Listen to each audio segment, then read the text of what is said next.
Buongiorno e bentrovati a Sveglia Trieste, come sempre la rassegna stampa, poi gli ospiti in studio con noi questa mattina dalle 8 alle 9 Vincenzo Rescigno, consigliere comunale di Fratelli d'Italia, a seguire dalle 9 alle 10 avremo con noi Daniele Vatta del Partito Democratico con cui parleremo anche di Varzila, poi collegamenti con la polizia locale per la situazione del traffico e le vostre chiamate da casa.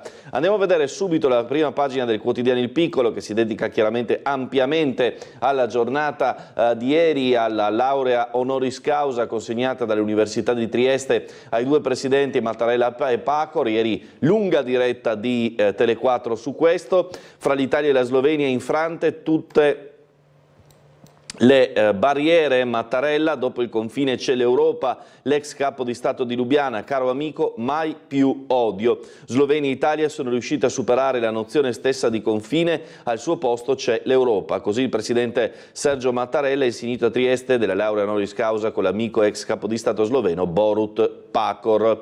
Subito sotto la testata poi l'ultimo via libera dell'Unione Europea alle case green, ma il governo vota contro, chi paga? E poi una notizia che in realtà avevamo già approfondito una ventina di giorni fa su Tele4 con il nostro Gianluca Paladin: bagno Kral nel degrado, decine di senza casa ci dormono dentro, uno stabilimento balneare trasformato in dormitorio. Ne avevamo parlato appunto proprio a Sveglia Trieste con una diretta con il nostro Gianluca Paladin insieme al nostro attuale regista Guido Indri, che erano stati sul posto. Terrazza piscina nell'ex sede delle Ferrovie dello Stato, deciderà il Consiglio. E ancora Dolina: dissequestrate le campane, rintocchi sì ma non prima delle 8. Poi la notizia di cronaca che ieri pomeriggio ha scosso un po' tutti: accoltellato dal compagno di classe in un istituto professionale di via dell'Istria. Nuovo episodio di violenza con coinvolgimento di minorenni, dove un ragazzo di 16 anni è stato accoltellato in classe da un suo coetaneo per cause da definire. La vicenda si è verificata all'interno del centro di formazione professionale CIOFS di via dell'Istria, coinvolgendo due allievi nati entrambi a Trieste. Non si tratta di minori stranieri non accompagnati né di un episodio legato alla striscia di violenze di strada che da mesi si susseguono con regolare cadenza in città. Secondo quanto ricostruito con i vertici della struttura, i due giovani frequentano il primo anno del CIOFS. L'accoltellamento è avvenuto ieri mattina in classe durante un'ora di lezione. Poi sembra la vicenda della maglia di Jordan all'asta, di cui abbiamo parlato anche noi negli ultimi giorni.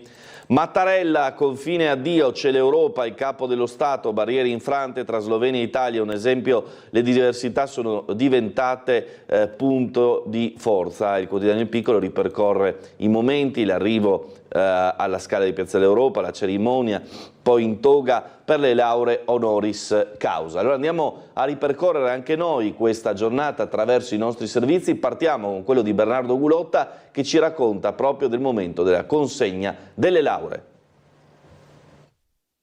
Conferiamo a Sergio Mattarella la laurea magistrale a ciclo unico in giurisprudenza, honoris causa, per l'alto contributo dato alla trasformazione della frontiera adriatica da territorio di divisione ad area di dialogo e di edificazione del processo di integrazione europea, nella comune coscienza dei diritti umani e nella luce delle libertà democratiche.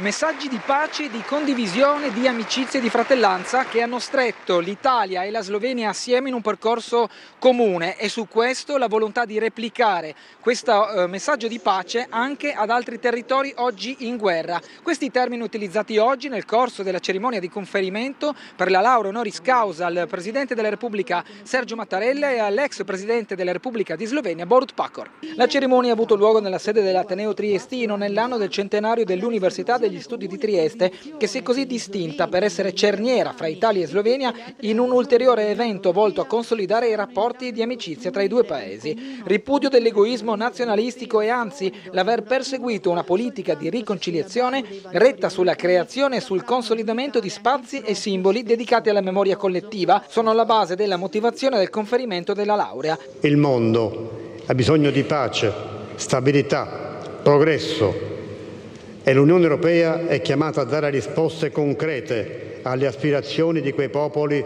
che guardano al più imponente progetto di cooperazione concepito sulle macerie del secondo conflitto mondiale. Concetti come amicizia, condivisione, dialogo sono stati la base sulla quale si è articolato l'impegno dei due presidenti in questi anni. Un processo a più tappe, ma sempre vocato a un obiettivo comune riassunto in 4 lettere: pace. Ci siamo aiutati a vicenda. Insieme abbiamo vinto. Grazie a te ho cominciato a credere che persino in politica c'è posto per la vera amicizia. Mi auguro che nel nostro mondo l'amicizia riesca a prevalere sul risentimento e l'odio. Grazie. L'importanza della ricerca come strumento di collaborazione e di cooperazione. Università che devono essere libere, questo è il messaggio ribadito dal magnifico rettore dell'Università di Trieste, Roberto Di Lenarda. L'università è ricerca, l'università è condivisione, l'università, come anche ho detto io, deve creare ponti e per cui è sbagliato chiudere i rapporti anche con gli altri enti scientifici, anzi dobbiamo supportarli perché spesso ci dimentichiamo che nelle società in cui la libertà non è così diffusa, i germi più vivi che tengono viva la speranza sono proprio l'università, per cui chiudersi vuol dire metterli in difficoltà e non è questo l'obiettivo che abbiamo noi. Allora, ma dove è nato tutto questo? Perché queste 2 lauree honoris causa in giurisprudenza? Beh, il precedente storico è quello del 13 luglio 2020, quando i 2 capi di Stato si recarono a rendere omaggio alla foiba di Basovizza e al monumento ai fucilati di Basovizza. Allora andiamo a ripercorrere quello che successe 4 anni fa, anche quella volta in diretta su Tele4, anzi vivendo con sorpresa quel momento, quella stretta di mano, quel simbolo che poi è diventato senso e dunque storia.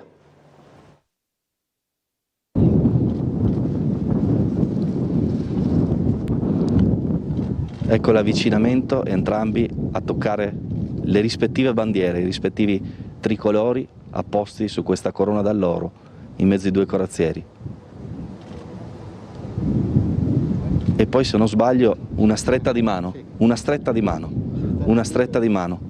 Sono mano nella mano Mattarella e Pahor, i presidenti della Repubblica d'Italia e Slovenia, si danno la mano in quello che è chiaramente un segno di pace innanzitutto e quindi l'inchino davanti al monumento nazionale della foiba di Basovizza. Mano nella mano, inchino e momento che definirei da un certo punto di vista anche commovente oltre che storico, e il cerimoniale termina qui di fatto.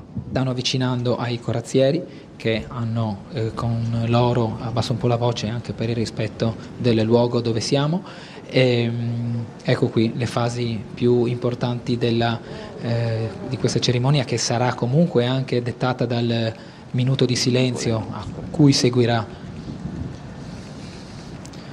questa deposizione e omaggio dei fiori.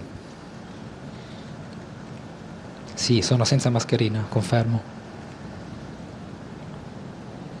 Vai pure Bernardo, se tu riesci, come detto, rispettando la cerimonia, sì, a descrivere questo momento. Certo. Ecco, si sono avvicinati sommessamente, io ho un corazziere che mi copre la visuale, ma i 2 presidenti si muovono praticamente sincronizzati verso... Ecco, gesto di prima. Si sono dati la mano anche qui. Mano nella mano, stesso gesto di prima. Sì. E infatti viene ripreso da tutti questo momento che coniuga il minuto di silenzio con la stretta di mano voluta da entrambi i presidenti, l'inchino, e adesso si sono girati per proseguire. Come avevamo detto, è una cerimonia veramente breve, dall'alta densità simbolica, ma proprio da una breve esecuzione fisica, insomma, tangibile di quello che è stato questo passaggio al Tigro. Veramente abbiamo documentato tutto nel giro di 1 minuto e mezzo, 2, e ora sono attorniati chiaramente dai fotografi delle altre autorità che li seguono nel loro percorso di rientro. Devo dire che colpisce ancora molto il gesto, poi per noi Bernardo Gulotta, Ferdinando Avelino, che l'abbiamo commentato in diretta, insomma resterà un momento storico. Il 13 luglio del 2020 a Basovizza ciò che ci unisce oggi è più forte di ciò che ci ha separato in passato, dice Mattarella. L'omaggio a Borut e il monito sugli atenei restino liberi anche nel dissenso, nella critica al potere. Pacor, caro amico, mai più odio, il toccante grazie in italiano, ci siamo aiutati a vicenda, insieme abbiamo vinto, sei un grande statista. 4 anni fa abbiamo corso rischi andando contro pregiudizi radicati nelle due comunità, proprio in questa cerimonia, in questo momento che abbiamo ricordato anche ieri sera a Ring. Quanto al futuro e alla collaborazione tra Italia e Slovenia, sentiamo le parole del Presidente della Repubblica Sergio Mattarella in questo estratto.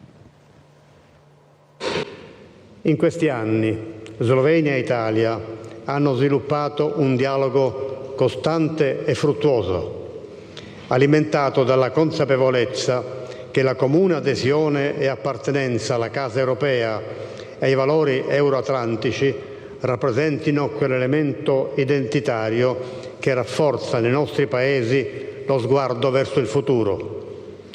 La riconciliazione con la storia non ci libera dal dovere di conoscerla e di ricordare, come Borut Pahor ha più volte sottolineato. Non conduce a letture di comode del passato né relativizza le responsabilità, ma ci consente di coltivare sentimenti di rispetto per le sofferenze di ciascuno, in luogo di nutrire rancore e contrapposizione. Si iscrive in questo processo il giorno del ricordo, istituito dal Parlamento italiano nel 2004 e che richiama in particolare le sofferenze delle popolazioni istriane, giuliane e dalmate. Ricordare gli avvenimenti che hanno così profondamente inciso con dolore sulla vita delle popolazioni al confine orientale significa anche rispettare i patimenti altrui. Con la visita congiunta alla foiba di Basovizza e al monumento ai fucilati del Tigre con il Presidente Pahor abbiamo voluto testimoniare che ciò che ci unisce oggi è più forte di ciò che ci ha separato in passato. Volgendo lo sguardo al cammino compiuto in Europa, appare fuori da ogni dubbio che la Repubblica di Slovenia e la Repubblica Italiana debbano essere orgogliose delle mete raggiunte in questi anni. Incontrarsi non è stato scontato e non sono mancate incomprensioni lungo il percorso, difficoltà che tuttavia non hanno impedito ai nostri paesi di progredire costantemente, dando vita a un partenariato profondo e articolato che ci vede lavorare fianco a fianco sui temi prioritari dell'agenda europea e internazionale. Bene, messaggi per il futuro, percorso di riconciliazione sottolineato dai rappresentanti istituzionali, il passaggio davanti all'Università di Trieste e poi le considerazioni di tutti i presenti che abbiamo sentito ripetutamente. Dopo la cerimonia, il pasto in prefettura preparato dai ragazzi dell'Istituto Alberghiero, pranzo informale, saluto in piazza prima di partire assieme appunto a Borut Pahor. Quel fuori programma in Piazza Unità, quel saluto, quel sorriso ai turisti e ai triestini che insomma è stato il fuori programma di giornata. Gianluca Paladini.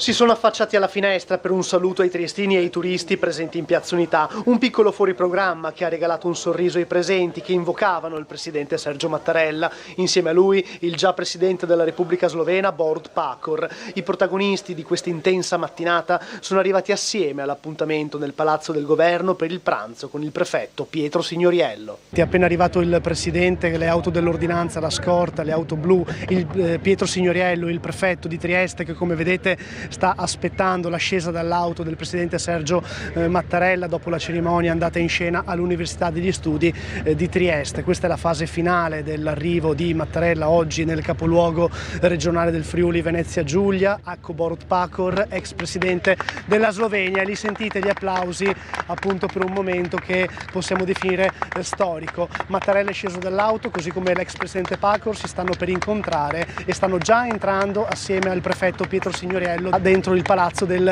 governo. Lei da dove viene? Di Trieste, no? No, io sono di Latina. Di Latina? Ed è venuto qui apposta per Mattarella o per turismo? No, siamo qui 2 mesi all'anno, allora abbiamo colto l'occasione di vedere il Presidente per la prima volta. Avete beccato una giusta occasione, dai. Sì, ma anche soffrendo un po' di caldo. Anche lei a godersi questo momento particolare, certo, se vogliamo. Perché ho una grande stima del Presidente Mattarella sia come persona che come istituzione, per come svolge il suo mandato.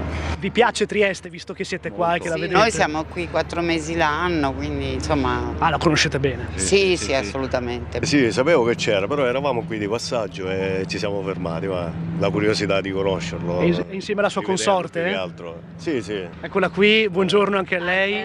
C'è un po' di emozione, ma anche la bellezza di stare in una piazza così bella, insomma. Noi qui ci viviamo da poco, però una bella città. Una scelta di vita quella di Trieste? Esattamente, è dalla Sicilia. Dalla Sicilia. Anche voi provenite da una terra fantastica. Però non ho niente di meno da Trieste. Mattarella come unità della Repubblica attira molto, okay. È un bravissimo presidente, super partes, per questo piace. E poi anche perché è siciliano come me. È vero, certo. Ed è bravissimo. Allora, dalla sicurezza al clima, le parole degli studenti per il Capo dello Stato, tra richieste e applausi. In tanti hanno atteso l'arrivo dei protagonisti della cerimonia seduti sui gradini all'esterno dell'edificio centrale del piazzale. Li abbiamo visti anche in diretta ieri lungamente su Tele4, l'applauso al passaggio dei 2 presidenti all'Ateneo di Piazzale Europa. C'è poi da registrare ovviamente quello che sono state le considerazioni dei vari protagonisti della giornata, a partire dal sindaco di Trieste Roberto Di Piazza, che si è battuto molto per il momento davanti alla foiba e al Tigre. Buongiorno Sindaco, lei è stato il fautore della presenza dei 3 presidenti a Trieste, è stato presente in tante altre occasioni, oggi diciamo una tappa ulteriore molto importante. Non riesce a fare la Rai. Grazie. No, dopo 10 anni ho telefonato al Presidente Mattarella, che vediamo oggi, e gli dico: dopo 10 anni, dopo Turchio, Svipevic e Napolitano, potremmo fare qualcos'altro al telefono. Ho anche la registrazione, il video di questo, che mi sono emozionato ieri quando Vittorio me l'ha fatto vedere. Il risultato, un paio di mesi dopo, era il 13 luglio del 2020 e arriva il Presidente, e vi assicuro che quando siamo arrivati sulla foiba i fucilati sloveni e un croato ci sono dati la mano e mi sono venute fuori le lacrime, perché capivo che in quel momento abbiamo messo una tomba finalmente su quel Novecento, perché a Trieste dal 2001, quando sono arrivato, si parlava solo del Novecento. Ho capito, è stato un dramma per le guerre mondiali, al 1° maggio arrivavano le truppe di Tito, tutto quello che volete, però alla fine insomma credo che abbiamo raggiunto l'obiettivo, e oggi aggiungiamo ancora un tassello a quell'obiettivo, perché quello che ha fatto l'amico Roberto in occasione dei 100 anni dell'Università di Trieste è una cosa altrettanto bella, con il segno delle lauree honoris causa. Quindi lei dice guardare avanti? Sempre. Abbiamo lavorato tanto per guardare avanti. Quando sono arrivato nel 2001 la situazione era abbastanza complicata, ma ripeto, dopo i 3 presidenti e dopo i 2 presidenti che si sono dati la mano davanti al luogo simbolo, ripeto, foiba, i fucilati sloveni e croati, insomma, la città sta correndo su alti livelli adesso. Bene, sentiamo anche le parole del Presidente della Regione Massimiliano Fedriga, che ieri ha parlato di una Trieste che in questa giornata ha incarnato i migliori valori che dovrebbero ispirare proprio il percorso dell'Europa. Sì, oggi credo che Trieste sia il centro dell'Europa. Oggi rappresenti Trieste tutti quei valori a cui l'Europa dovrebbe tendere. e forse magari la costruzione di un nuovo modello europeo che non sia la sommatoria di singoli interessi, ma sia invece una sintesi che possa portare a un interesse comune e l'interesse soprattutto delle comunità che l'Europa la vivono. In questo senso ci saranno anche le elezioni europee, quindi un passaggio importante nel quale si spera di mandare in Europa elementi migliori. Ma io ribadisco l'augurio che ho sempre fatto, mi auguro ovviamente che il centrodestra vinca, ma mi auguro ancora di più che ci sia una maggioranza politica in Europa, che sia centrodestra o centrosinistra, meglio se la mia parte è politica, ma almeno però ci deve essere un indirizzo in Europa. Oggi purtroppo è una sommatoria di sintesi a ribasso, una ricerca di compromessi tra due famiglie politiche che hanno molte cose diverse fra di loro. Questo ha indebolito l'Europa, soprattutto nelle relazioni con le grandi potenze mondiali. O l'Europa diventa come un grande paese che riesce in modo alternato, essendo un contesto democratico, però a garantire una maggioranza che possa dare una linea politica, oppure rischiamo semplicemente di trovarci come adesso, dove le scelte non si fanno, o se si fanno appunto con negoziazioni a ribasso. Presidente, quella di oggi è una tappa importante, però la storia non è condivisa da tutti ancora. Penso che però sia cambiata radicalmente anche il sentire comune. Se guardiamo fino a qualche decennio fa, e sono contento che oggi venga fatto all'università con tanti ragazzi che vedono, perché si dà per scontato quello che c'è oggi, ma non era per nulla scontato. C'era un blocco, c'era un muro, non c'era la capacità di dialogo. Oggi è cambiata radicalmente la storia ed è frutto del lavoro di persone, tra cui ovviamente il Presidente Mattarella e il Presidente Pahor. Non solo, penso al concerto dei 3 Presidenti, penso appunto all'evento di oggi, un percorso che ha costruito una storia diversa europea. Secondo lei gli studenti sono, conoscitori della storia, interessati a cosa è successo nel Novecento? Eventi come questo magari possono suscitare l'interesse e per questo sono utili, perché dare per scontato quello che oggi si vive vuol dire guardare la storia ma anche l'attualità in modo superficiale. In realtà è frutto dell'impegno al quale non dobbiamo oltretutto mai abbassare la guardia, perché tensioni, e lo stiamo vedendo cosa sta vivendo l'Europa in questi giorni e il mondo in questi giorni, rischiano sempre poi di sfociare in situazioni drammatiche. Allora, ha parlato ieri anche il vescovo di Trieste, Enrico Trevisi, a margine della cerimonia all'Università di Trieste. Sentiamo. Viviamo pagine di storia di fatto, da quella stretta di mano nella mano nel 2020, il 13 luglio, tra Mattarella e Boris Pahor, insomma ha dato il via ancora di più a un'accelerata verso la riappacificazione storica, se così posso definirla. Sì, e io penso che siano pagine di storia da riscrivere tutti i giorni, perché la pace dobbiamo consolidarla continuamente, non darla per scontata, anche perché quello che sta avvenendo nel mondo ci sollecita a riprendere per le nuove generazioni. È bello che si faccia in università, di fronte a dei giovani, e dunque è quasi il passaggio di testimone da due presidenti al mondo giovanile, perché c'è un futuro da scrivere, ma un futuro di pace e di giustizia.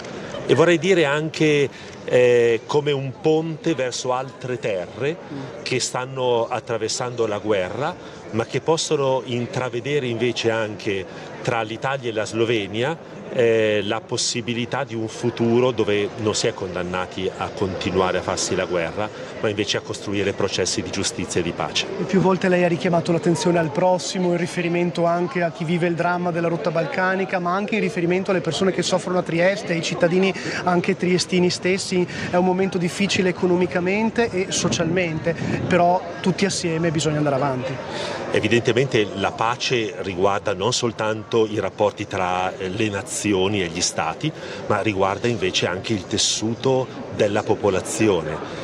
Ci possono essere, e lo vediamo tante volte, conflitti per esempio anche all'interno delle famiglie, che ahimè generano addirittura dei femminicidi.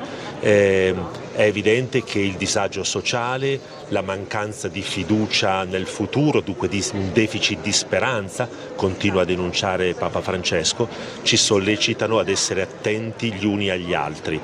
A me piace dire sì, certo, c'è la questione degli immigrati, il dramma del Silos, che è da chiudere il più la svelta possibile e dare un'accoglienza dignitosa per gli immigrati, ma anche per una dignità della città che è capace di fare molto meglio. Bene, ci colleghiamo ora con la sala operativa della Polizia Locale di Trieste per le ultime su traffico e viabilità e ovviamente altre disposizioni in vista del weekend. Buongiorno e bentrovati. Buongiorno a tutti. Per noi la nottata è trascorsa con qualche intervento, ma per fortuna nulla di grave, nessun incidente di particolare rilevanza. Per la giornata di oggi è previsto i sabati ecologici a Basovizza nella giornata di oggi, e per il pomeriggio di oggi e di domani ci sono gli incontri di pallanuoto femminile Eurocup, quindi ci sarà anche appunto un notevole afflusso di personale di macchine lì nella zona della Piscina Bianchi. Io altre segnalazioni non avrei da comunicarvi. Perfetto, grazie a Tiziana Martini, ispettore superiore della Polizia Locale, per le ultime. Andiamo avanti dalla rassegna stampa. Via libera europeo alle case green, il voto contrario di Italia e Ungheria, adeguamento del patrimonio edilizio atteso entro il 2050. Il costo 275 miliardi l'anno. Giorgetti ironico, chi paga? Presunti bilanci truccati per Santanchè, il rischio di un nuovo processo, l'inchiesta a Milano, gli illeciti tra il 2016 e il 2022, l'accusa di aver nascosto perdite milionarie e continuare a trarre profitto delle società. La ministra si limita a un no comment.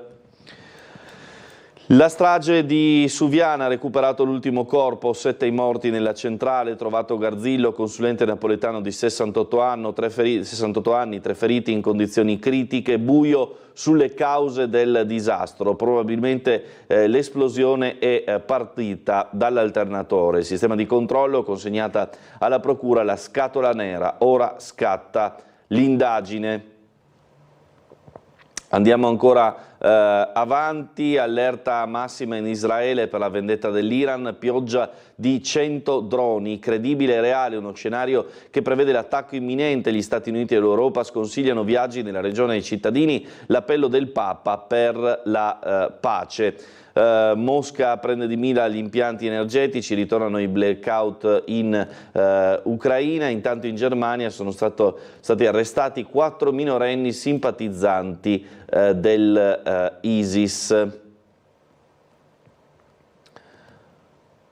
Si indaga sulla spia austriaca di Putin, ascoltando anche i carabinieri di Udine. Egisto Ott, come ufficiale di collegamento, era in contatto con Ross del capoluogo friulano, arrestato a fine marzo. Viene sempre stata città di spie dal congresso di Metternich, la guerra fredda. Chi pensava che dopo la caduta del muro tale ruolo fosse venuto meno dovrà ricredersi. E di questi giorni l'arresto di un alto funzionario dell'intelligence accusato di aver passato alla Russia informazioni riservate. La vicenda si sta delineando come uno dei più clamorosi casi di spionaggio a favore di Mosca, che coinvolge anche i servizi di sicurezza di paesi amici e sta mettendo in imbarazzo il governo di Vienna. Andiamo ancora avanti, risoluzione su Srebrenica all'ONU, asse Vučić-Dodik per stopparla, il no di Serbia e Repubblica Srpska al 11 luglio come giornata internazionale per il ricordo del genocidio.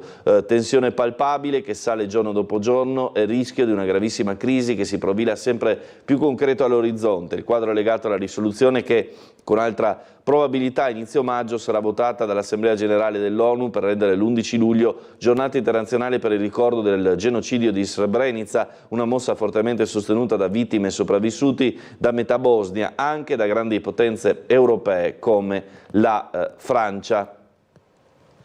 Il PM chiede l'ergastolo per Alessia Pifferi, ha lasciato morire la figlia di 18 mesi di stenti, abbandonandola consapevolmente in casa per 6 giorni per divertirsi. L'imputata si difende: non sono un mostro, non ho premeditato una cosa del genere.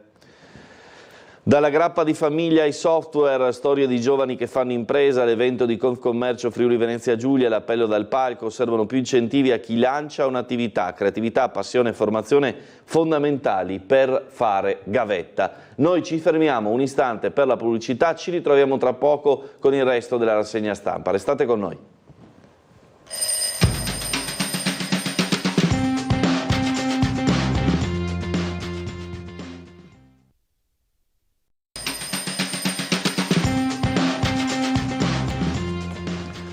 Bene, bentrovati ancora in diretta a Sveglia Trieste. Andiamo avanti, l'ARPA in piazza per i 25 anni, si parte da Trieste il 18 ottobre, iniziative per promuovere la protezione dell'ambiente dal 18 al 20 aprile in piazza. Verso la missione negli Stati Uniti per attrarre investimenti, lo sappiamo, il Presidente della Regione Fedriga visiterà New York e Virginia per attrarre investimenti e per tutta una serie di colloqui per nuovi collegamenti anche economici tra Friuli Venezia Giulia e il nostro e ovviamente i paesi d'oltreoceano, gli stati degli Stati Uniti, singoli stati. Viabilità migliorata a Cherso e Lussino, cantieri da 13 milioni, ok ai contratti, rifacimento di un troncone di 2 km e ampliamento della strada per lo scalo traghetti di Smergo. In vista il rifacimento della Lussin Piccolo Lussin Grande e l'allargamento della strada da e per lo scalo traghetti di Merag sull'isola di Cherso. I due contratti relativi ai cantieri sono stati firmati rispettivamente a Lussin Piccolo e a Cherso Città, alla presenza del ministro croato di Trasporti e Infrastrutture Butkovic, nonché dei rispettivi sindaci delle località Anna Kucic e Marin Gregorovic. Andiamo ancora avanti, ovviamente poi i commenti sulla giornata di ieri a Trieste. Torniamo in studio, così vado invece alle pagine di cronaca triestina. Eccoci qua.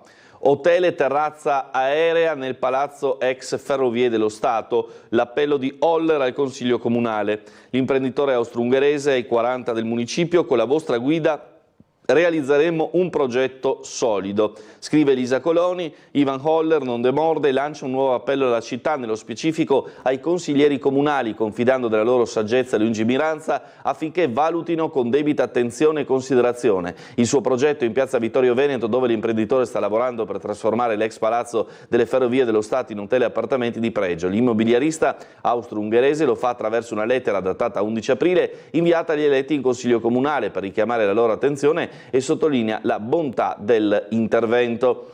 La costruzione è datata alla fine dell'Ottocento su 5 piani, una superficie lorda di 17.800 metri quadrati di circa 81.000 metri cubi. La partita di piazza Vittorio Veneto, niente deroga ma decide l'Aula. L'intervento di recupero prevede una piscina al centro del dibattito sul concetto di rigenerazione urbana e di piazza rimanda all'assemblea di Piazza Unità.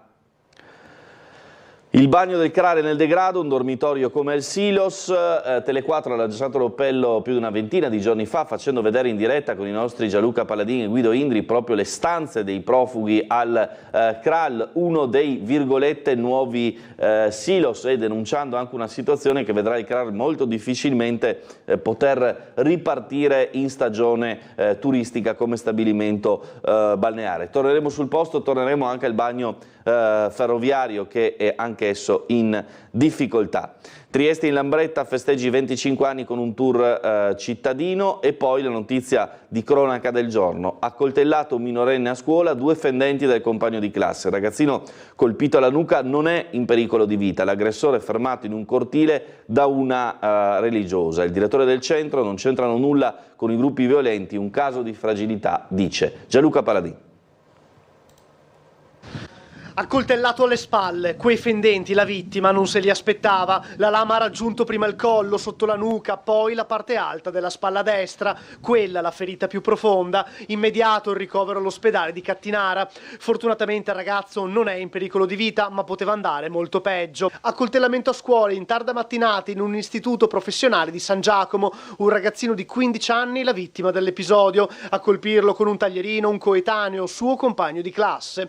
Secondo quanto appreso, la lite sarebbe scoppiata per futili motivi. Una discussione accesa tra i 2 ragazzini che rapidamente è sfociata nella violenza fisica. Prima gli insulti, poi gli spintoni, ma quando il 15enne si è girato offrendo le spalle al compagno di classe, questi ha estratto un taglierino che teneva nella tasca dei pantaloni, poi i 2 rapidi fendenti. Tra i presenti che hanno assistito alla scena si è scatenato il panico. La polizia è stata subito allertata e le volanti sono arrivate sul posto. Gli agenti della questura hanno identificato l'aggressore. Contestualmente all'istituto professionale sono arrivati anche i medici del 118 per le prime cure sul posto, poi la corsa all'ospedale. Quello di stamattina è solo l'ultimo episodio di violenza a Trieste che vede protagonisti ragazzi anche molto giovani. Bene, proseguiamo ancora con gli altri fatti di cronaca, in particolare il migrante ferito giovedì fuori dalla rianimazione, scrive il quotidiano Il Piccolo relativamente a Piazza Libertà. Ma cosa è successo in Piazza Libertà? Una rissa che in realtà ha avuto 2 feriti, non solo il giovane più grave, ma anche un altro. Sentiamo. L'ennesima rissa tra migranti in Piazza Libertà, ancora una volta con l'uso di coltelli e con 2 feriti finiti all'ospedale, uno in gravi condizioni. L'episodio violento è andato in scena davanti ai volontari che stavano distribuendo viveri e generi di conforto ai giovani arrivati dalla rotta balcanica, molti dei quali si rifugiano ancora al Silos. Il parapiglia è scaturito da un alterco animatosi in un bar della piazza dal lato opposto della stazione. 3 giovani stranieri sono passati in breve dalle parole ai fatti. Uno di questi, colpito con un pugno, ha estratto un coltello e ha puntato gli altri 2, ferendoli ripetutamente durante un inseguimento nella piazza sino al monumento dedicato all'imperatrice Sissi. Uno in particolare, marocchino di 34 anni, è stato colpito al torace e alla vista di una volante della polizia ha iniziato a agitarsi per poi svenire per lo shock. A prestargli le prime cure una dottoressa e un'infermiera che stavano aiutando i migranti in piazza in attesa dell'arrivo dell'ambulanza che lo ha ricoverato in codice rosso a Cattinara. Il secondo invece ha riportato ferite più lievi, ma non sono state comunicate le sue generalità. I poliziotti sono riusciti a recuperare il coltello dell'aggressore che l'uomo ha gettato sul posto prima di fuggire. Indagini sono in corso anche grazie all'acquisizione di immagini del circuito di sorveglianza della zona per risalire al responsabile. Questo è il punto della situazione quindi su questo caso di cronaca che insomma ha gettato ancora una volta dei punti interrogativi su ciò che accade in piazza Libertà. Torna Barbacan Produce, l'evento compie 10 anni, presentato in comune l'edizione 2024 della manifestazione di artigianato e design, 4 appuntamenti in Cittavecchia fino a dicembre, si parte domani alle 10:30, una bella iniziativa che anima il centro cittadino. I giovani musicisti europei immortalati al Gobčević, l'inaugurazione della rassegna fotografica Sinfonia. E poi ancora la ricerca sul cancro raccoglie 54.000 euro fra donazioni e un'asta benefica all'Adriaco, una serata di beneficenza da tutto esaurito promossa dall'ALC con i vertici Sironi, Cataruzza e la madrina Grambassi.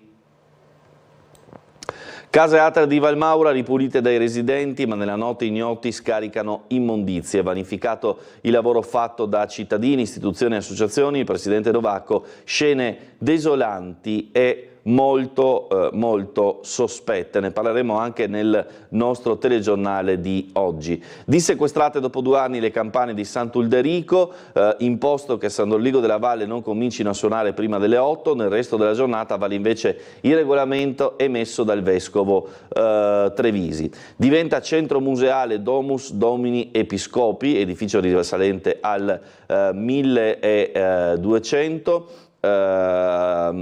edificio di Dolina, nel quale i vescovi tenevano udienza e presiedevano le cerimonie di investitura feudale, quindi un intervento tra l'altro realizzato grazie ai fondi della regione.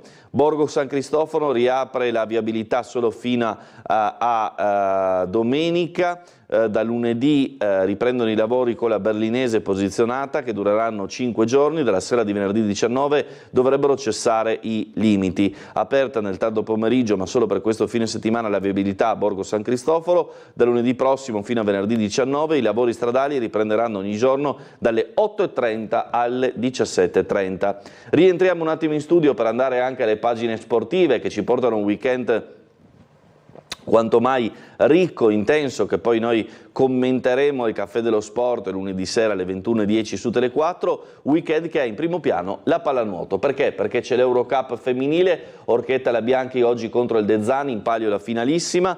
Oggi 17:30, ingresso libero, ripeto ingresso libero alla piscina Bianchi, la semifinale contro la Forte Compagine olandese, Coach Zizza, siamo pronti, ingresso gratuito alla piscina, la possibilità ovviamente è quella di vincere e andare in finale di Eurocup, un po' la seconda Coppa Europea per quanto riguarda le ragazze della pallanuoto Trieste. Coppa Italia quarti di finale, Bettini Boys KO con onore contro la corazzata Brescia, sconfitta vinta per 9-6. Ma non c'è solo questo, c'è ovviamente anche la pallacanestro. Ferrero, siamo in crescita, domani vogliamo dimostrarlo. In arrivo al Palatrieste l'Urania Milano e la Biancorossa avverte, dobbiamo guardare avanti con ottimismo, voglia di stupire e consapevolezza. Domani al Palasport di Chiaro la sfida con l'Urania Milano, che poi sarà indifferita su Tele 4 e quindi un'altra partita tutta da gustare sulla nostra emittente. E poi la Triestina recupera Malom e Vertainen, domani a Gorgonzola, confronto con la lanciatissima Giana Erminio, obiettivo riscattare il KO con la Virtus Verona. Inizio ore 14, arbitra Allegretta di Molfetta, anche qui domani sera in prima serata la Triestina, se non sbaglio ore 21 su Tele 4, commento del nostro Bernardo Gulotta, quindi altra possibilità di vedere lo sport su Tele 4, domani sera ore 21 la Triestina, lunedì alle 13:55 la pallacanestro, lunedì sera 21:10 il Caffè dello Sport, quindi abbuffata di sport, dita incrociate ovviamente per le orchette, per la speranza della finale di Eurocup. Nel fortino di Chiarbola, Trieste attende Rubiera alle 19, oggi 19, pallamano Serie A Gold, test delicato per la compagine di Radojkovic, il vice carpanese, siamo in salute, vogliamo la vittoria. Allora, volevo andare a vedere in questa ultima parte della rassegna stampa il discorso completo del Presidente della Repubblica Sergio Mattarella ieri all'Università di Trieste, l'ultimo record della nostra scaletta di oggi, come segnalato ora visivamente alla nostra regia, il nostro Guido Indri, che ci permette di andare in onda, le parole del Presidente della Repubblica Sergio Mattarella in occasione del conferimento a lui e a Borut Pahor, ex Presidente della Repubblica di Slovenia, della laurea honoris causa in giurisprudenza. Noi ci troviamo alle ore 8 con Vincenzo Rescigno, consigliere comunale di Fratelli d'Italia, dalle 9 alle 10 ci sarà invece Daniele Vatta del PD. Caro Presidente amico Borut Pahor, signor Ministro, è motivo di grande prestigio ricevere honoris causa la laurea di dottore in giurisprudenza da parte di questo Ateneo e ringrazio il magnifico Rettore, il corpo accademico, i professori Dolzo, Rossi, Spitaleri, la professoressa Vertot. Desidero esprimervi la mia riconoscenza anche per l'opportunità di poter condividere questo riconoscimento con il Presidente Pahor, l'amico Borut. A lui mi hanno unito anni di intensa collaborazione, ispirati ai valori e ai principi che si trovano alla base degli ordinamenti giuridici dei nostri paesi e della Unione Europea. Questa cerimonia mi offre anzitutto l'occasione per ringraziarlo ancora una volta per la sua amicizia e per la visione politica da lui manifestata. Ha impresso un segno profondo nella storia del suo paese, della regione balcanica, dell'intera Europa. Un'opinione questa, diffusa, ampiamente condivisa. Lo testimoniano i numerosi riconoscimenti che ha raccolto in questi anni e le iniziative politiche internazionali che ha lanciato e che proseguono anche dopo il termine del suo mandato, come il processo di Burdo Brioni. In questi anni Slovenia e Italia hanno sviluppato un dialogo costante e fruttuoso, alimentato dalla consapevolezza che la comune adesione e appartenenza alla Casa Europea e ai valori euroatlantici rappresentino quell'elemento identitario che rafforza nei nostri paesi lo sguardo verso il futuro. La riconciliazione con la storia non ci libera dal dovere di conoscerla e di ricordare, come Borut Pahor ha più volte sottolineato. Non conduce a letture di comode del passato né relativizza le responsabilità, ma ci consente di coltivare sentimenti di rispetto per le sofferenze di ciascuno, in luogo di nutrire rancore e contrapposizione. Si iscrive in questo processo il giorno del ricordo, istituito dal Parlamento italiano nel 2004 e che richiama in particolare le sofferenze delle popolazioni istriane, giuliane e dalmate. Ricordare gli avvenimenti che hanno così profondamente inciso con dolore sulla vita delle popolazioni al confine orientale significa anche rispettare i patimenti altrui. Le ferite causate dalle tragedie del Novecento non si possono cancellare. Le guerre combattute senza alcun rispetto per le popolazioni civili, le violenze e gli esodi hanno colpito e sconvolto l'Europa in balia di una lotta combattuta da nazionalismi esasperati. La Seconda Guerra Mondiale, che quei nazionalismi hanno scatenato, ha distrutto la vita di milioni di persone nel nostro continente, ha disperso famiglie, ha forzato a migrazioni. Le storie nazionali si sono immerse in una storia globale. Le vicende dell'intero continente e del mondo hanno incontrato grandi sofferenze. Occorre non dimenticarlo. Volgendo lo sguardo al cammino compiuto in Europa, appare fuori da ogni dubbio che la Repubblica di Slovenia e la Repubblica Italiana debbano essere orgogliose delle mete raggiunte in questi anni. Incontrarsi non è stato scontato e non sono mancate incomprensioni lungo il percorso, difficoltà che tuttavia non hanno impedito ai nostri Paesi di progredire costantemente, dando vita a un partenariato profondo e articolato che ci vede lavorare fianco a fianco sui temi prioritari dell'agenda europea e internazionale. Non è stato agevole, tanto più assume valore quanto realizzato dai nostri Paesi. Questi territori, segnati prima dall'aggressione del Terzo Reich e del Regno d'Italia al Regno di Jugoslavia nell'aprile del 1941, poi sottratti alle sovranità nazionali precedenti e riuniti dal regime nazista in un'unica Adatisches Kustenland nel 1943, hanno drammaticamente sofferto alla conclusione della guerra anche le sue conseguenze, tra queste quelle inferte del regime comunista, e hanno faticato nel dopoguerra a trovare un equilibrio. È stato il nostro un viaggio in comune, nutrito da apporti importanti.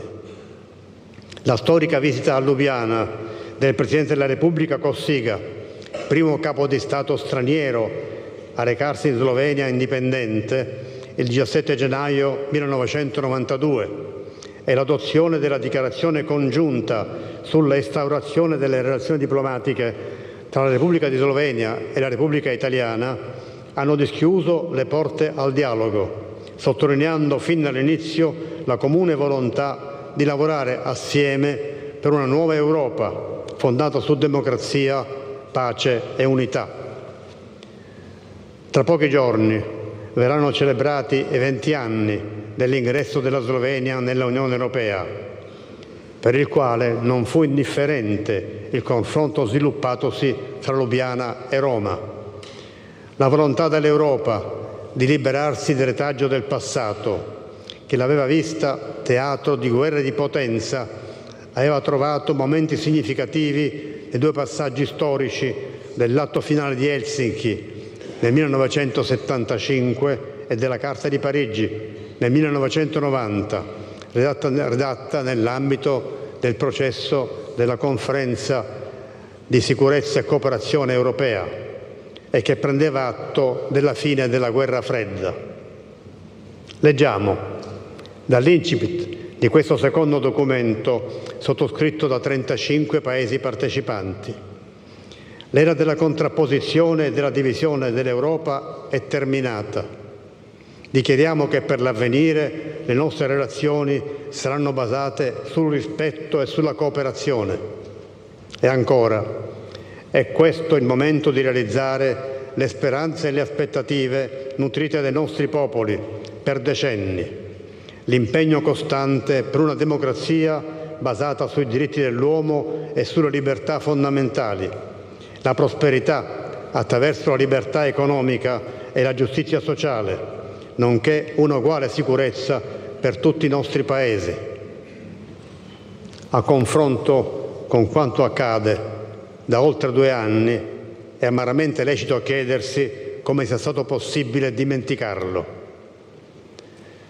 Slovenia e Italia hanno sempre avuto come riferimento quell'orientamento, sancito anche nel memorandum di cooperazione firmato il 14 maggio 2007 con l'obiettivo di promuovere l'Alto Adriatico quale polo di crescita, sviluppo e integrazione, sottoscritto con grande significato a Bruxelles. In questa sede, per il valore del loro apporto, desidero citare le iniziative di cooperazione della Università di Trieste con le omologhe università slovene. La crescita di ricerca e formazione in comune è un'altra chiave di successo. Questo vale per tutti i meridiani, ovunque, in qualunque direzione nel mondo. Le università sono sempre state, oltre che sede di approfondimento e trasmissione del sapere, luogo del libero dibattito, della critica e anche del dissenso nei confronti del potere. Dibattito, critica e dissenso collegati fra gli atenei di tutti i paesi, al di sopra dei confini e al di sopra dei contrasti fra gli Stati. Se si recide questo collegamento, questo prezioso scambio di riflessioni, di collaborazioni, di esperienze, non si aiutano i diritti, non si aiuta la libertà né la pace, ma si indebolisce la forza del dibattito, della critica, del dissenso. Si aiuta il potere, quello peggiore.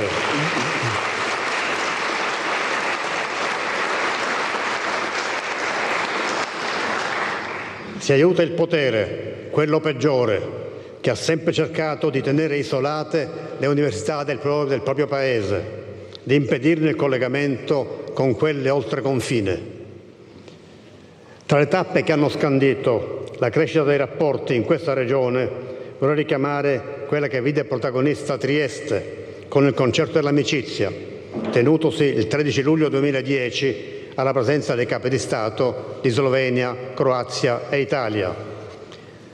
La dichiarazione congiunta del Presidente della Repubblica italiana Giorgio Napolitano, del Presidente della Repubblica di Slovenia Danilo Turk, del Presidente della Repubblica di Croazia Ivo Josipović espresse la ferma volontà di far prevalere quel che oggi ci unisce su quel che ci ha dolorosamente diviso in un tormentato periodo storico segnato da guerre tra stati ed etnie.